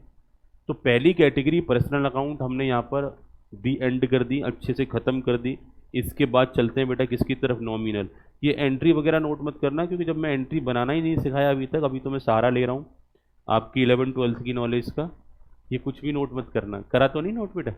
चलो अच्छी बात है। इसके बाद हम बात करते हैं नॉमिनल अकाउंट। ठीक है, नेक्स्ट हमारी कैटेगरी आ जाती है नॉमिनल। सर रियल को पहले डिस्कस करा दो। रियल को हम शॉर्टकट में डिस्कस करेंगे, पहले नॉमिनल को अच्छे से समझ लें। नॉमिनल का मतलब क्या होता है कि जितने भी एक्सपेंसेस और इनकम के अकाउंट होते हैं, प्रॉफिट और लॉस के अकाउंट होते हैं, वो सारे के सारे अकाउंट क्या हो जाते हैं? हमारे नॉमिनल। दोबारा से ध्यान से सुनो बेटा, इनकम, एक्सपेंसेस, प्रॉफिट और लॉस के अकाउंट हमारे क्या हो जाते हैं? नॉमिनल। नोट कर लो बेटा, अकाउंट ऑफ एनी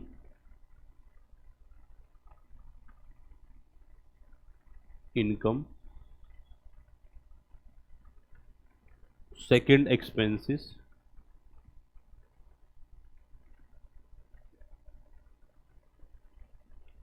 प्रॉफिट और लॉस, ये सारे के सारे अकाउंट समटाइम बेटा प्रॉफिट को गेन के नाम से भी हम जानते हैं। तो ये सारे के सारे जो अकाउंट्स होंगे वो हमारे नॉमिनल अकाउंट की कैटेगरी में आ जाएंगे।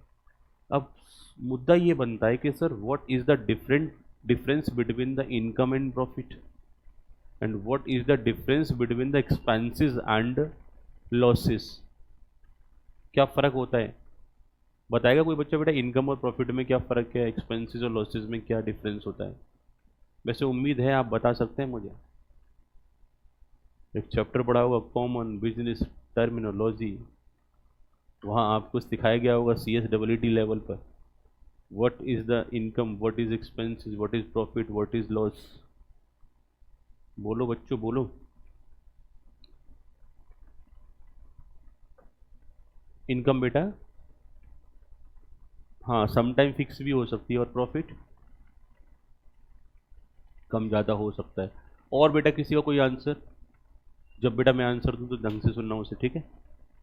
कोई और कन्फ्यूज़न हो तो मुझे बताना। बेटा और कोई आंसर कर रहा है? Income expenses.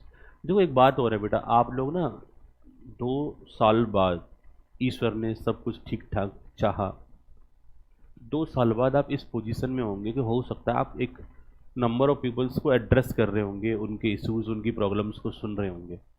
उस दौरान आपका ब्रेन का कंसंट्रेशन लेवल बहुत हाई होना चाहिए, दूसरों को आप अंडरस्टैंड कर पाएँ, उनकी क्वेरीज का रिप्लाई कर पाएँ। और जब तक आप खुद से कम्युनिकेट करना नहीं सीखेंगे ना, अच्छे से सुनना और रिप्लाई करना, आपका कम्युनिकेशन स्ट्रांग नहीं होगा, तब तक आपको अच्छी जॉब्स मिलना थोड़ा सा मुश्किल होता है। आप लोगों में और MBA वालों में फ़र्क इतना होता है कि आप लोगों को मेहनत बहुत आती है, क्वालिटी बहुत होती है आपके अंदर। आप वो देसी घी के पराठे होते हैं जिसकी शक्ल खराब होती है, राइट? लेकिन अगर दूसरा रिफाइंड वाला है, अगर वो दिखने में अच्छा लग रहा है, अंदर से उसमें बेकार माल बड़ा हुआ सड़ा हुआ पनीर भरा हुआ है, उसको खा के हेल्थ खराब हो जाए, लेकिन वो बाहर से साइन कर रहा है, तो इन दैट पर्टिकुलर केस उसकी वैल्यू ज़्यादा हो सकती है। मैंने इसलिए आपको बोला देसी घी के पराठे, क्योंकि आप बहुत मेहनत करते हो, हार्डवर्क करते हो, सीखते हो, डिटेल में पढ़ाई करते हो, चाहे वो अकाउंट्स हो या लॉ हो या टैक्सेशन हो, क्वालिटी भरी पड़ी होती है आपके अंदर। बट आपके अंदर एक जो लैक होता है बेटा, पीछे सुन लो बेटा, कितना इंपॉर्टेंट बात बता रहा हूँ। ऐसा ज्ञान ना अलग से बेटा 10-10 हज़ार के सेशंस में बढ़ता है, और एक एक दिन का ज्ञान होता है वो। और ऐसा मैं आपको चाय जब फ्री में दे देता हूँ, सुन लिया करो बेटा मेरी बात, ठीक है? कई बार ना मैं मानता हूँ फ्री चीज़ की वैल्यू थोड़ी कम होती है, जो मुफ्त में कई बार मिल जाए, बट अगर ये जो रियल एक्सपीरियंस है ना, वो आपको कहीं कोई सिखाने के पैसे लेगा। मैं आपको ये बता रहा था, जब आप एम्प्लॉयमेंट में जाते हो ना, तो वहाँ पर एक सेशन होता है आपका, स्क्रीनिंग होती है। स्क्रीनिंग में क्या होता है कि कई बार आपको ग्रुप डिस्कशन होता है, कई बार आपको इंटरव्यू में फैक्ट्स कन्वे करने होते हैं। तो अंदर से हमको नॉलेज भरी पड़ी होती है, लेकिन नॉलेज को बाहर निकालना भी आना चाहिए, नॉलेज को कन्वे करना भी आना चाहिए। कहीं ना कहीं आपको दूसरे को आप कुछ फैक्ट कन्वे भी कर सकें, बता भी सकें, ऐसे फैक्ट्स आपके पास होने चाहिए। तो मेन मुद्दे की बात है, मान के चलो आप इंटरव्यू दे रहे हो और उस दौरान आप रिप्लाई नहीं कर पा रहे हो, आंसर नहीं दे पा रहे हो, तो कोई फायदा नहीं है ना उस चीज़ का। सिंपल सी बात है, आपसे क्वेश्चन पूछा गया, अगर आप उसका रिप्लाई नहीं दे पाए, मैटर ये नहीं करता कि रिप्लाई आपका सही है या गलत है, मैटर ये करता है कि जो आप रिप्लाई दे रहे हो, रिप्लाई दे पा रहे हो, गलत दे पा रहे हो सही दे पा रहे हो, उस पर तो काम हो जाएगा, लेकिन रिप्लाई देने की हिम्मत ही नहीं हो रही, तो वो तो गड़बड़ है ना। ऐसा नहीं होना चाहिए ना, हाँ या ना? तो मेन मुद्दे की बात जब हम बात करेंगे account of any income expensive profit और लॉस पर, मैंने आपसे क्वेश्चन पूछा, और ऐसा कोई बच्चा नहीं होगा जिसको आइडिया ना हो इनके बारे में, लेकिन हम सब शांत हैं, पता नहीं कि सर आंसर करेंगे गलत हो जाएगा, फिर आप ऐसे बोलोगे वैसा बोलोगे, उतना डरने की ज़रूरत क्या है? चलो अब आगे ध्यान से सुनो, एक्सपेंस की बात कर लेते हैं। एक्सपेंस का मतलब होता है अमाउंट इनकर्ड। अमाउंट कब हम इनकर्ड करते हैं, या तो हमें कोई गुड्स परचेज करना हो या फिर हमें सर्विसेज रिसीव करनी हो, तो अमाउंट इनकर्ड फॉर गुड्स और services, that is known as expense. सिर्फ खर्च कर दिया। अब खर्च करने के बाद कई बार हमें महसूस होता है हम प्रॉफिट में या लॉस में। मान के चलो बेटा मैं एक पेन लेके आया, नर्सरी क्लास में पेन खरीदा था, 10 रुपए का पेन खरीदा था, तब से ये सकलक बुम बुम पेन बना हुआ है, चाहे जब इससे कुछ भी लिख लेता हूँ, मैं नोट प्रिंट करता हूँ तो नोट बन जाते हैं, रसगुल्ले प्रिंट करता हूँ तो रसगुल्ले बन जाते हैं, खाना प्रिंट करता हूँ खाने बन जाते हैं, एग्जाम में जाता हूँ कॉपी पर पेन रखता हूँ, बस अपने आप लिखना चालू कर देता है, पास करा देता है, बड़े से बड़ा एग्जाम पास करा देता है। 10 रुपये का पेन लिया था, चले जा रहा है अब तक। मुझे बताओ, ये तो करोड़ों का काम डेली करता है, तो प्रॉफिट में हूं या नहीं? तो जब हमने खर्चा किया 10 रुपये का और बेनिफिट दे दिया उसने, इनकम दे दी करोड़ों की, तो करोड़ रुपए में से 10 रुपये माइनस करो, बैलेंस अमाउंट आपका क्या हो गया? प्रॉफिट हो गया। जब इनकम ज्यादा हो जाए और एक्सपेंसेस कम हो तो वो क्या हो जाता है? प्रॉफिट। जब इनकम ही इनकम हो और एक्सपेंसेस कुछ भी ना हो तो सारा ही प्रॉफिट हो जाता है। समटाइम ऐसा होता है कि जैसे हमारी एक बार जॉब लग गई बेटा, जॉब करने जा रहे हैं, सैलरी वाला पर्सन कभी ये नहीं होता मैं लॉस में चला गया, कभी ये नहीं बोलता, क्योंकि उसको खर्च तो कुछ करना ही नहीं है, उसका तो जो भी आना इन्फ्लो ही इन्फ्लो है। कभी आपके फादर मदर वगैरह का जॉब करते हैं, अगर वो सैलरीड पर्सन है, उन्होंने कभी घर पे आके ये नहीं बोला होगा कि इस बार बिजनेस लॉस में चला गया। लॉस में वो जाता है जो खर्च भी करता है और इनकम भी आती है, वो लॉस में जाने के चांसेस होते हैं। तो इनकम और एक्सपेंसेस का जो डिफरेंस होता है that is known as profit और लॉस। प्रॉफिट और लॉस कैलकुलेट होते हैं, इनकम की बात करते हैं दैट इज द इनफ्लो, और एक्सपेंसेस की बात करते हैं that is the outflow. Goods and services provide करने पर इनकम होती है, और गुड्स एंड सर्विसेज परचेज करते टाइम पर आपके एक्सपेंसेस होते हैं, या सर्विसेज अवेल करते टाइम पर आपके एक्सपेंसेस होते हैं। तो इनफ्लो हो, इनकम हो या एक्सपेंस हो, प्रॉफिट हो या लॉस हो, इनमें से किसी भी कैटेगरी का कोई भी अकाउंट है वो हमारा नॉमिनल अकाउंट होगा। अब मुझे बताओ, मैंने गुड्स परचेज किया, परचेज मेरा एक्सपेंसेस है या इनकम है, या प्रॉफिट है या लॉस है? एक्सपेंस है, क्योंकि अमाउंट इनकर्ड कराया अभी, तो एक नॉमिनल अकाउंट हो गया। सेल्स मेरा इनकम है, तो कैसा अकाउंट हो गया? Nominal account. बेटा सारे के सारे इनकम में से एक्सपेंस माइनस करे, ग्रॉस प्रॉफिट आ गया हमारा। ग्रॉस प्रॉफिट कैसा अकाउंट है? Nominal account. यस या नो? या 1 लाख रुपए का सामान खरीदा था, 90,000 में सेल कर दिया, 10,000 रुपीज का क्या हो गया? लॉस हो गया। लॉस कैसा अकाउंट हो गया? Nominal account. एक सामान खरीदा था, पेमेंट कर दिया, ऑर्डर दिया, गाड़ी से आ रहा था, गाड़ी एक खाई में गिर गई, गुड्स लॉस्ट इन ट्रांजिट, कैसा अकाउंट है बेटा? Nominal account. यस या नो? सामान हमारे गोडाउन में रखा था, आग लग गई, लॉस बाय फायर, कैसा अकाउंट है बेटा? Nominal account. सामान गोडाउन में रखा था, चूहे खा गए, चोरी चला गया, डैमेज हो गया, तो कैसा अकाउंट है बेटा हमारा? Nominal account. तो मेन मुद्दे की बात है, जब जब हम बात करते हैं नॉमिनल अकाउंट को लेकर के, तो हमारे अकाउंट जो भी ऐसे अकाउंट है जो या तो इनकम से कनेक्टेड है, या एक्सपेंसेस से, या प्रॉफिट से, या लॉस से, सारे अकाउंट क्या हो जाते हैं बेटा? Nominal account. सैलरी दी बेटा, कैसा अकाउंट है भाई? सैलरी इज एक्सपेंस, कैसा अकाउंट हो गया? नॉमिनल। बात क्लियर?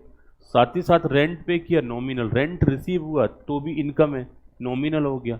कमीशन रिसीव हुआ, नॉमिनल हो गया। वेजेस पे करी, नॉमिनल हो गया। फ्रेट पे किया, ट्रांजिट के एक्सपेंसेस पे करे, नॉमिनल हो गया। तो जब भी हम कोई भी खर्चा करते हैं वो सारा एक्सपेंस भी नॉमिनल होता है, इनकम भी नॉमिनल होता है, प्रॉफिट भी नॉमिनल अकाउंट होता है, और लॉसेस भी नॉमिनल अकाउंट होते हैं। राइट? तो यहाँ पर आप एग्जाम्पल नोट कर सकते हो, जैसे इनकम के लिए बात करते हैं, सेल, कमीशन,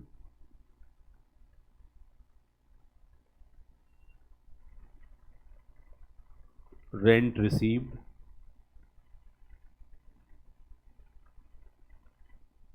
एटसेट्रा। एक्सपेंसेस की बात करेंगे बेटा, परचेज,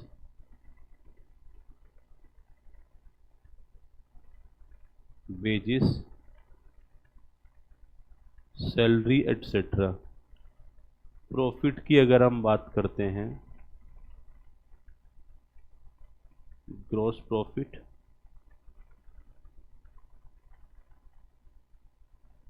नेट प्रॉफिट, एटसेट्रा, या कोई स्पेसिफिक ट्रांजेक्शन में प्रॉफिट हो रहा है। लॉस की बात करते हैं, gross loss, loss by fire, net loss, etcetera. Clear? तो बेटा इजीली आप आइडेंटिफाई कर सकते हो account of any income expenses profit और लॉस करके आप आइडेंटिफिकेशन कर सकते हो। जल्दी से बताओ, कोई समस्या तो नहीं इसमें किसी भी तरीके की, कोई प्रॉब्लम कैसी भी हो? आगे बढ़ सकते हैं। तो अब तक हमने दो तरीके के अकाउंट डिस्कस करे। First one is personal account, second one is nominal account. तीसरी कैटेगरी होती है रियल नेचर ऑफ अकाउंट्स। तो जब रियल नेचर की डेफिनेशन आती है ना, तो ऐसा बोला जाता है account which is not personal और नॉमिनल, वो बाय डिफॉल्ट क्या हो जाता है, रियल नेचर का। अब इसका एग्जाम्पल बाद में दे दिया जाता है कि भाई फॉर एग्जाम्पल असेट्स वगैरह के अकाउंट्स हमारे हो गए, वो हमारे किस में आ जाएंगे, रियल नेचर में आ जाते हैं। नोट कर लो बेटा, रियल नेचर के लिए थोड़ा सा एरो ऐसे करके बाहर निकाल के ले जाना। Real account,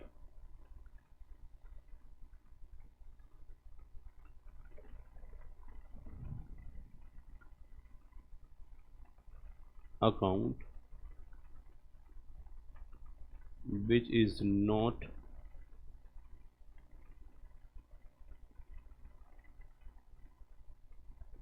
personal or nominal,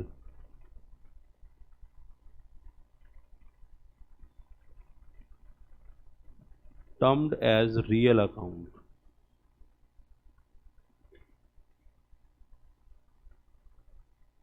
तो जो अकाउंट आपके ना तो पर्सनल होंगे ना ही नॉमिनल होंगे, उन्हीं अकाउंट्स को बेसिकली क्या बोला जाएगा, रियल नेचर ऑफ अकाउंट बोला जाएगा।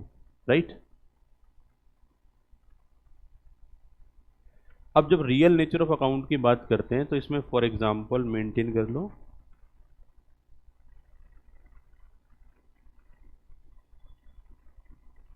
जैसे कि हम बात करते हैं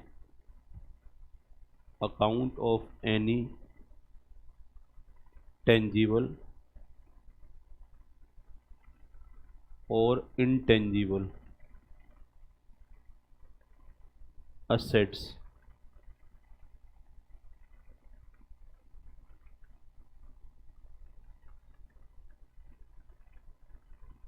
cash account etcetera.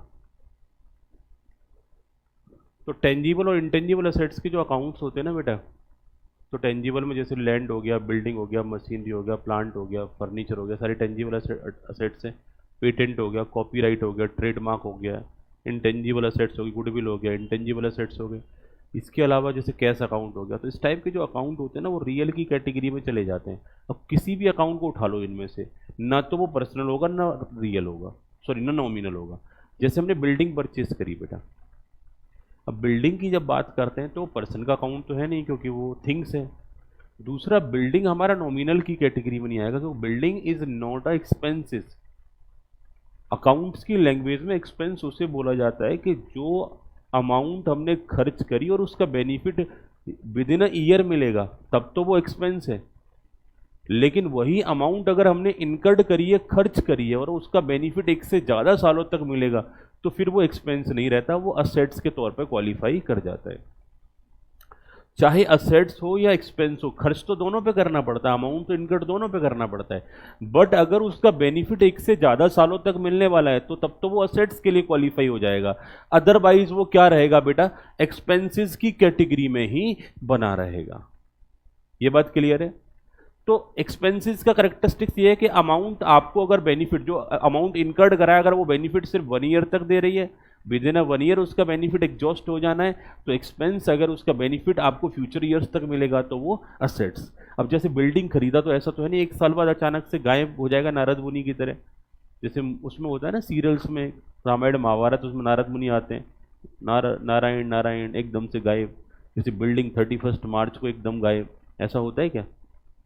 Value exhaust हो गई। सैलरी की बात करें, सैलरी एग्जॉस्ट हो जाती है। जिस महीने काम कराया उस महीने पेमेंट कर दिया, अगले महीने पे नहीं करोगे तो एम्प्लॉय गायब। हाँ है ना? तो काम तब तक होगा जब तक सैलरी मिलेगी, लेकिन बिल्डिंग आपने खर्च कर दिया, सालों साल चलेगा। प्लांट एंड मशीनरी पर पैसा खर्च किया है, सालों साल चलेगा। फर्नीचर फिटिंग पर पैसा खर्च किया है, सालों साल चलेगा। जो एक्सपेंसेस लंबे टाइम तक बेनिफिट देगा, उस एक्सपेंसेस को एक्सपेंसेस ना बोल करके क्या बोला जाएगा बेटा, असेट्स बोला जाएगा। तो अकाउंट ऑफ एनी टेंजिबल और intangible assets is known as, account of any tangible और intangible assets is known as real nature of account. Cash account, cash की बात कर लेते हैं, तो कैश ना तो पर्सन का अकाउंट होता है और न ही वो खर्चा है, न ही वो इनकम है। तो किस कैटेगरी में रख दिया हमने उसको, फिर नॉमिनल की कैटेगरी में रख दिया, सॉरी रियल की कैटेगरी में रख दिया। तो तीन कैटेगरी हमने डिस्कस करे बेटा, personal, nominal and last one is real. तो रियल की जब बात करी, account which is not personal और not nominal is known as real nature of account. अब जब भी आपको आंसर करना हो तो इस डेफिनेशन के क्राइटेरिया के बेसिस पर आप रिप्लाई कर सकते हो, और किसी भी अकाउंट को उठा लेना आप इजीली रिप्लाई कर पाओगे। इस डेफिनेशन से बाहर कुछ नहीं है। Each and everything can be related with this definition. लेकिन समस्या वाली बात आती है कि जब भी कोई अचानक से पूछ ले आपसे, तो हम डेफिनेशन को इतना जल्दी फील नहीं कर पाते और जल्दी से रिप्लाई नहीं कर पाते। उसका भी एक शॉर्टकट मैं आपको दे दूंगा कि अचानक से कोई पूछे ना, जैसे तोता उड़ मैना उड़ वाला जैसे खेल नहीं होता, अगर ऐसे आपसे कोई रैपिड फायर राउंड स्टार्ट कर दे, बताओ ये कौन सा अकाउंट है, तो आप स्पीड से आंसर कर सकते हो। वो भी समझ लो, नोट डाउन कर लो बेटा। ये तो मैंने समझने वाला तरीका बता दिया, अब रटने वाला तरीका कि कैसे बताओगे पर्सनल, रियल और nominal.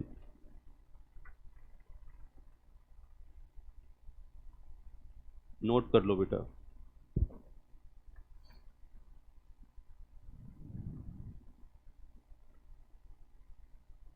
some important tips।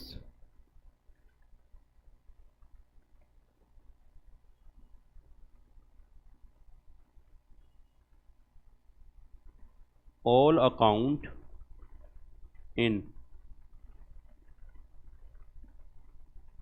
trading and P&L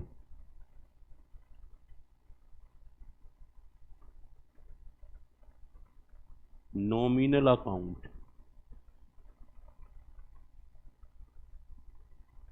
subject to some condition। ये सब्जेक्ट टू सम कंडीशन को इग्नोर कर देना, ये बहुत कम केसेस में लगती है। All account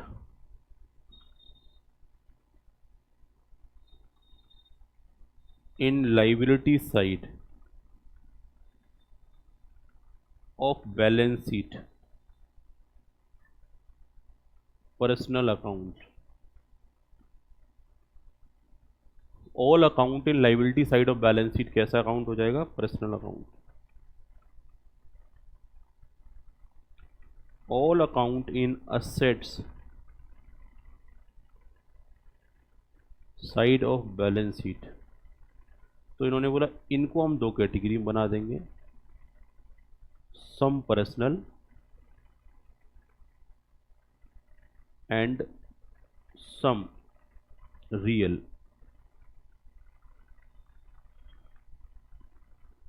but not nominal, but वहां कोई नॉमिनल अकाउंट नहीं होगा। तो बेटा कहानी क्या समझ में आई, जितने भी नॉमिनल अकाउंट है वो सिर्फ और सिर्फ किधर दिखाई दे सकते हैं, ट्रेडिंग एंड पीएनएल में। बैलेंस शीट में कोई भी नॉमिनल अकाउंट नहीं जा सकता। और दूसरा, जितने भी लाइबिलिटी साइड में अकाउंट होंगे वो सारे के सारे पर्सनल होंगे। बैलेंस शीट के लाइबिलिटी साइड में जितने भी अकाउंट्स आएंगे वो सब पर्सनल होंगे। और असेट साइड में सम रियल सम पर्सनल। बोला सर इसका कैसे पता लगाएं बेटा, फिर डेफिनेशन कुछ तो देखना ही पड़ेगा ना। यहाँ दोनों मिक्सअप हैं, यहाँ आपको आइडेंटिफाई करना पड़ेगा। लेकिन इतनी मदद मैं आपकी कर देता हूँ, या तो वो पर्सनल होगा या वो रियल होगा, नॉमिनल नहीं होगा। बात क्लियर। तो बैलेंस शीट में कहीं भी कोई भी नॉमिनल अकाउंट दिखाई नहीं देता। अब मैं आपसे पूछना चाहता हूं बेटा, रिजर्व एंड सरप्लस कैसा अकाउंट है?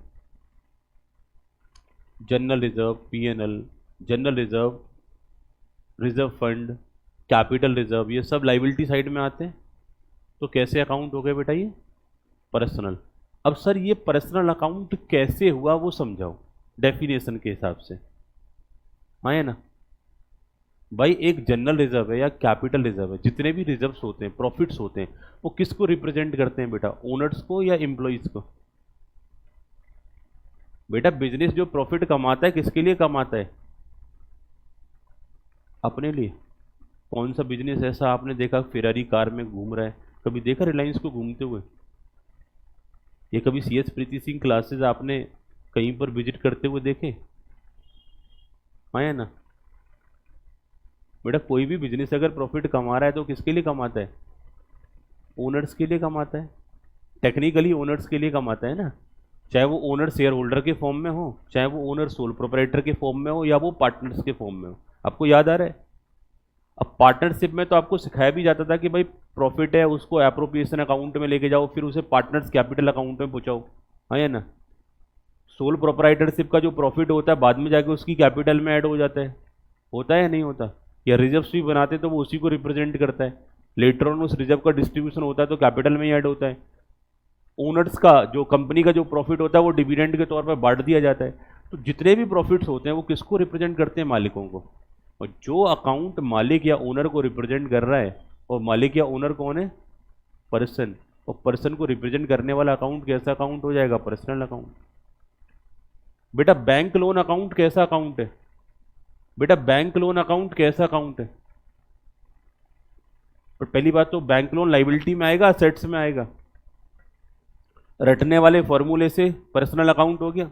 अब समझने वाले फॉर्मूले से समझ लो बेटा, बैंक लोन लोगे तो बैंक के साथ डील करोगे। बैंक कौन है? गिवर या रिसीवर? गिवर। बट कई बार ना बैंक का नाम ना लिख करके हम बैंक के नाम की जगह पर बैंक लोन लिख देते हैं। अब किसी आर्टिफिशियल एंटिटी के नाम की जगह पर अगर आपने कोई दूसरा नाम लिख दिया तो क्या वो पर्सनल अकाउंट नहीं रहेगा? बिल्कुल रहेगा। भाई बैंक से लोन लिया तो कैश और बैंक आएगा, bank account debit to bank loan करके एंट्री बनाओगे। आप वो एंट्री ना बना के आप एंट्री ऐसे भी बना सकते हो, bank account debit to SBI, bank account debit to PNB। But वो कंफ्यूजन होगा उससे। तो समझ में आए कि ये बैंक लोन है, इसलिए हम कई बार SBI PNB ना लिख करके सीधा क्या लिख देते हैं? Bank loan. बात समझ में आ रहा है? लेकिन वो बैंक लोन बैंक का नाम है एक तरीके से, आप ये मान के चलो, राइट। उसका बैलेंस क्रेडिट है, मतलब पेमेंट करना है। तो जब भी जो भी लाइबिलिटी में अकाउंट होगा इसका मतलब किसी पर्सन को पे करना है, वो पर्सन को पे करना है तो वो कैसा अकाउंट है बेटा? पर्सनल अकाउंट है, उस पर्सन का रिप्रेजेंटेटिव अकाउंट है। तो जितने भी लाइबिलिटी में अकाउंट आते हैं आंख बंद करके आप उसे क्या लिख दो? कैसा अकाउंट है बेटा? ये पर्सनल अकाउंट। ये रटने वाला फॉर्मूला हो गया आपका। समझाने के लिए मैंने आपको दो ही पॉइंट दिए कि account of any natural person और account of any natural person और आर्टिफिशियल पर्सन कैसा अकाउंट हो जाएगा? Personal account. अगर कोई रिप्रेजेंटेटिव पर्सनल होगा तो कैसा अकाउंट हो जाएगा? Personal account. बात क्लियर है?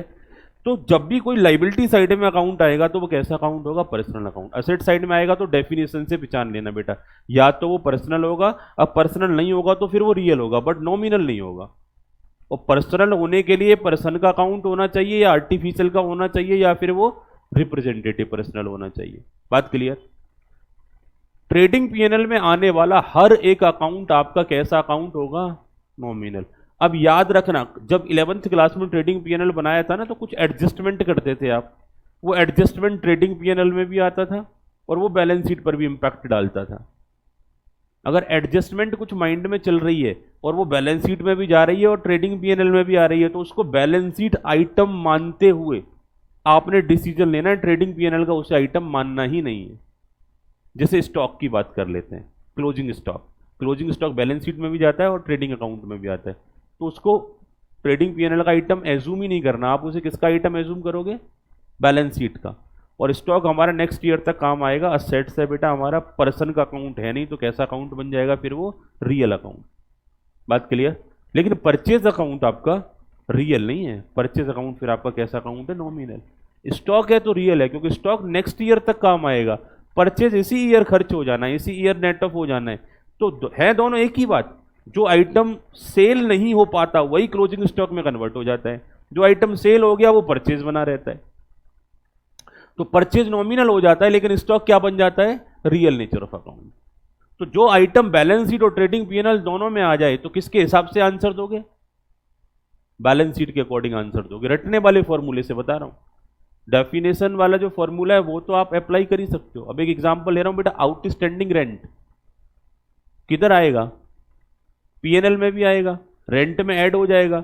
और आउटस्टैंडिंग रेंट आपका लाइबिलिटीज में भी जाएगा। लाइबिलिटीज में आने वाले अकाउंट कैसे अकाउंट होते हैं? पर्सनल। तो आउटस्टैंडिंग रेंट कैसा अकाउंट हो गया? Personal account. ये बात क्लियर है? कोई समस्या तो नहीं बेटा यहां तक किसी को? अब एक क्वेश्चन, एक डाउट जो मेरा है वो मैं आपके सामने रख रहा हूं, इसका रिप्लाई करना बेटा। नेट प्रॉफिट अकाउंट कैसा अकाउंट है? हाँ,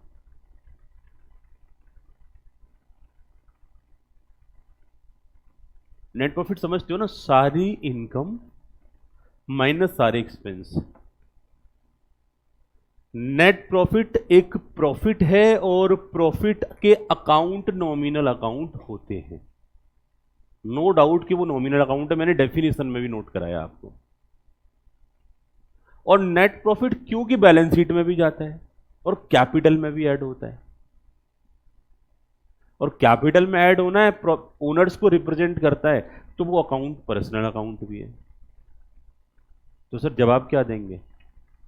जवाब ये देना है कि नेट प्रॉफिट कैलकुलेटेड प्रॉफिट है, प्राइमरली वो नॉमिनल अकाउंट होता है, परंतु उसका धर्म परिवर्तन हो जाता है क्योंकि वो लास्टली जाके ओनर्स को रिप्रेजेंट करता है, इसीलिए उसे हम पर्सनल अकाउंट की कैटेगरी में भी रख सकते हैं। वो लास्टली जाके पर्सनली बन जाता है क्योंकि वो किसको रिप्रेजेंट कर रहा है? ओनर्स को। जब तक कैलकुलेट नहीं हुआ तब तक वो किसी को रिप्रेजेंट नहीं हो रहा। कैलकुलेट होते वो प्रॉफिट बना, प्रॉफिट बना तो नॉमिनल अकाउंट हुआ, ठीक है। और नॉमिनल अकाउंट अगर बना, नॉमिनल अकाउंट अगर बना तो इन दैट पर्टिकुलर केस बाद में जाकर के वो ओनर्स को भी रिप्रेजेंट करेगा तो पर्सनल बन जाएगा। मैं आपसे एक बात बोलता हूं बेटा, पहली बात तो ना किसी से नॉलेज के मामले में आपके पास कितना नॉलेज है, अननेसेसरी बहसबाजी मत करो किसी से। बहस का समझ रहे हो ना कि मैं होशियार या तू होशियार, ये कोर्स वाला बच्चा होशियार है, वो कोर्स वाला बच्चा होशियार। अकाउंट्स में जब भी कोई एक्सपर्ट बने अपने आप में तो उसे पूछ लेना net profit is personal account और नॉमिनल अकाउंट और रियल अकाउंट, इनमें से किस कैटेगरी का अकाउंट है। अगर वो बोले कि नॉमिनल है तो उसे बोल देना कि ये तो ऑनर्स को रिप्रेजेंट करता है, रिप्रेजेंट करने वाले अकाउंट तो पर्सनल अकाउंट होते हैं। अगर वो बोले पर्सनल है तो दूसरी साइड में आ जाना फिर कि बोलो ये प्रॉफिट का अकाउंट है और प्रॉफिट के अकाउंट आपके नॉमिनल अकाउंट होते हैं, तो पर्सनल कैसे हो गया? आपके पास दोनों जगह कार्ड है इसके। और ऐसे क्वेश्चन का कोई जवाब नहीं है। ऐसे क्वेश्चंस का जवाब वही दे सकता है शांति से जिसको कुछ आता हुआ। तो कई बार ना चलते फिरते आपको बेइज्जत करने वाले बहुत सारे बच्चे मिल जाएंगे कि अच्छा ये कोर्स कर रहा है, मेरा वाला कोर्स बड़ा है, तेरे को क्या अकाउंट आता होगा? तो उससे पूछ लो तुम्हें अकाउंट आता है ना भैया, जरा बताना ये कौन से टाइप का अकाउंट है, पर्सनल है, रियल है या नॉमिनल है, बेसिक से पूछ लेना। 2 4 6 टिप्स और दे दूंगा जिससे आपको शांति मिलेगी। उसका गलत जगह इस्तेमाल नहीं करना। ब्रह्मास्त्र तभी निकालना है जब हद पार हो जाए, उससे पहले नहीं निकालना। जैसे आपने देखा वो सीरियल्स में एक बाण होता था रामायण महाभारत में कि ब्रह्मास्त्र निकाल लिया, वो कब निकाला जाता है? जब जो है, जब सारी हदें पार हो जाए। बोला आप तुम कंट्रोल में नहीं आओगे तो अब तुम हमारे क्वेश्चन का एक रिप्लाई दे दो। पहले सीधा ये बोलो कि तुम अपने काम से काम रखो, हमें अपने काम से काम रखने दो, क्योंकि आपको डिमोटिवेट करने वाले 1000 लोग मिलेंगे। वो कोशिश करेंगे कि आप अपने कोर्स से डिमोटिवेट हो जाओ। मैंने पिछली क्लास में आपको यही सिखाया था, न सीए, न सीएस, न सीएमए, न कोई और कोर्स कोई बड़ा नहीं है। आप कितना नॉलेज गेन करते हैं वो मैटर करता है। सारे कोर्स आपके 90% स्कोप सबका कॉमन होता है, कोई भी काम कर सकता है। 2 4% स्कोप सबके अलग अलग भी होते हैं। मैं कभी किसी कोर्स को छोटा या बड़ा नहीं बोलता, आप एफर्ट्स लगाओगे तो आप अच्छा कर सकते हो। बट बीच बीच में कोई आपको डिस्ट्रैक्ट अगर आपको करे ना तो थोड़ा सा उससे रिप्लाई कर लेना। 2 4 एंट्री में भी कंसेप्ट मैं आपको बताऊंगा। बट आज आपके लिए एक बड़ा होमवर्क ये है कि कोई भी अकाउंट्स की बुक आपके घर पर पड़ी हो, कहीं से भी पलट लेना उसे। कोई भी ऐसा अकाउंट ढूंढ के लाना जिसे आप क्लासीफाई नहीं कर पा रहे हैं कि ये पर्सनल है कि रियल है या फिर नॉमिनल है। संसार की कोई भी बुक उठा लेना, उसे रिसर्च करके लेके आना मेरे पास। और अगली क्लास में पहले सेशन हम यही रखेंगे कि जिस अकाउंट को आप आइडेंटिफाई ना कर पाए हों वो पर्सनल, रियल या नॉमिनल, वो हम इसी डेफिनेशन से आइडेंटिफाई उसे करेंगे। ठीक है बेटा, चलो अभी के लिए आप सभी को बाय बाय, मिलते हैं अगले सेशन में।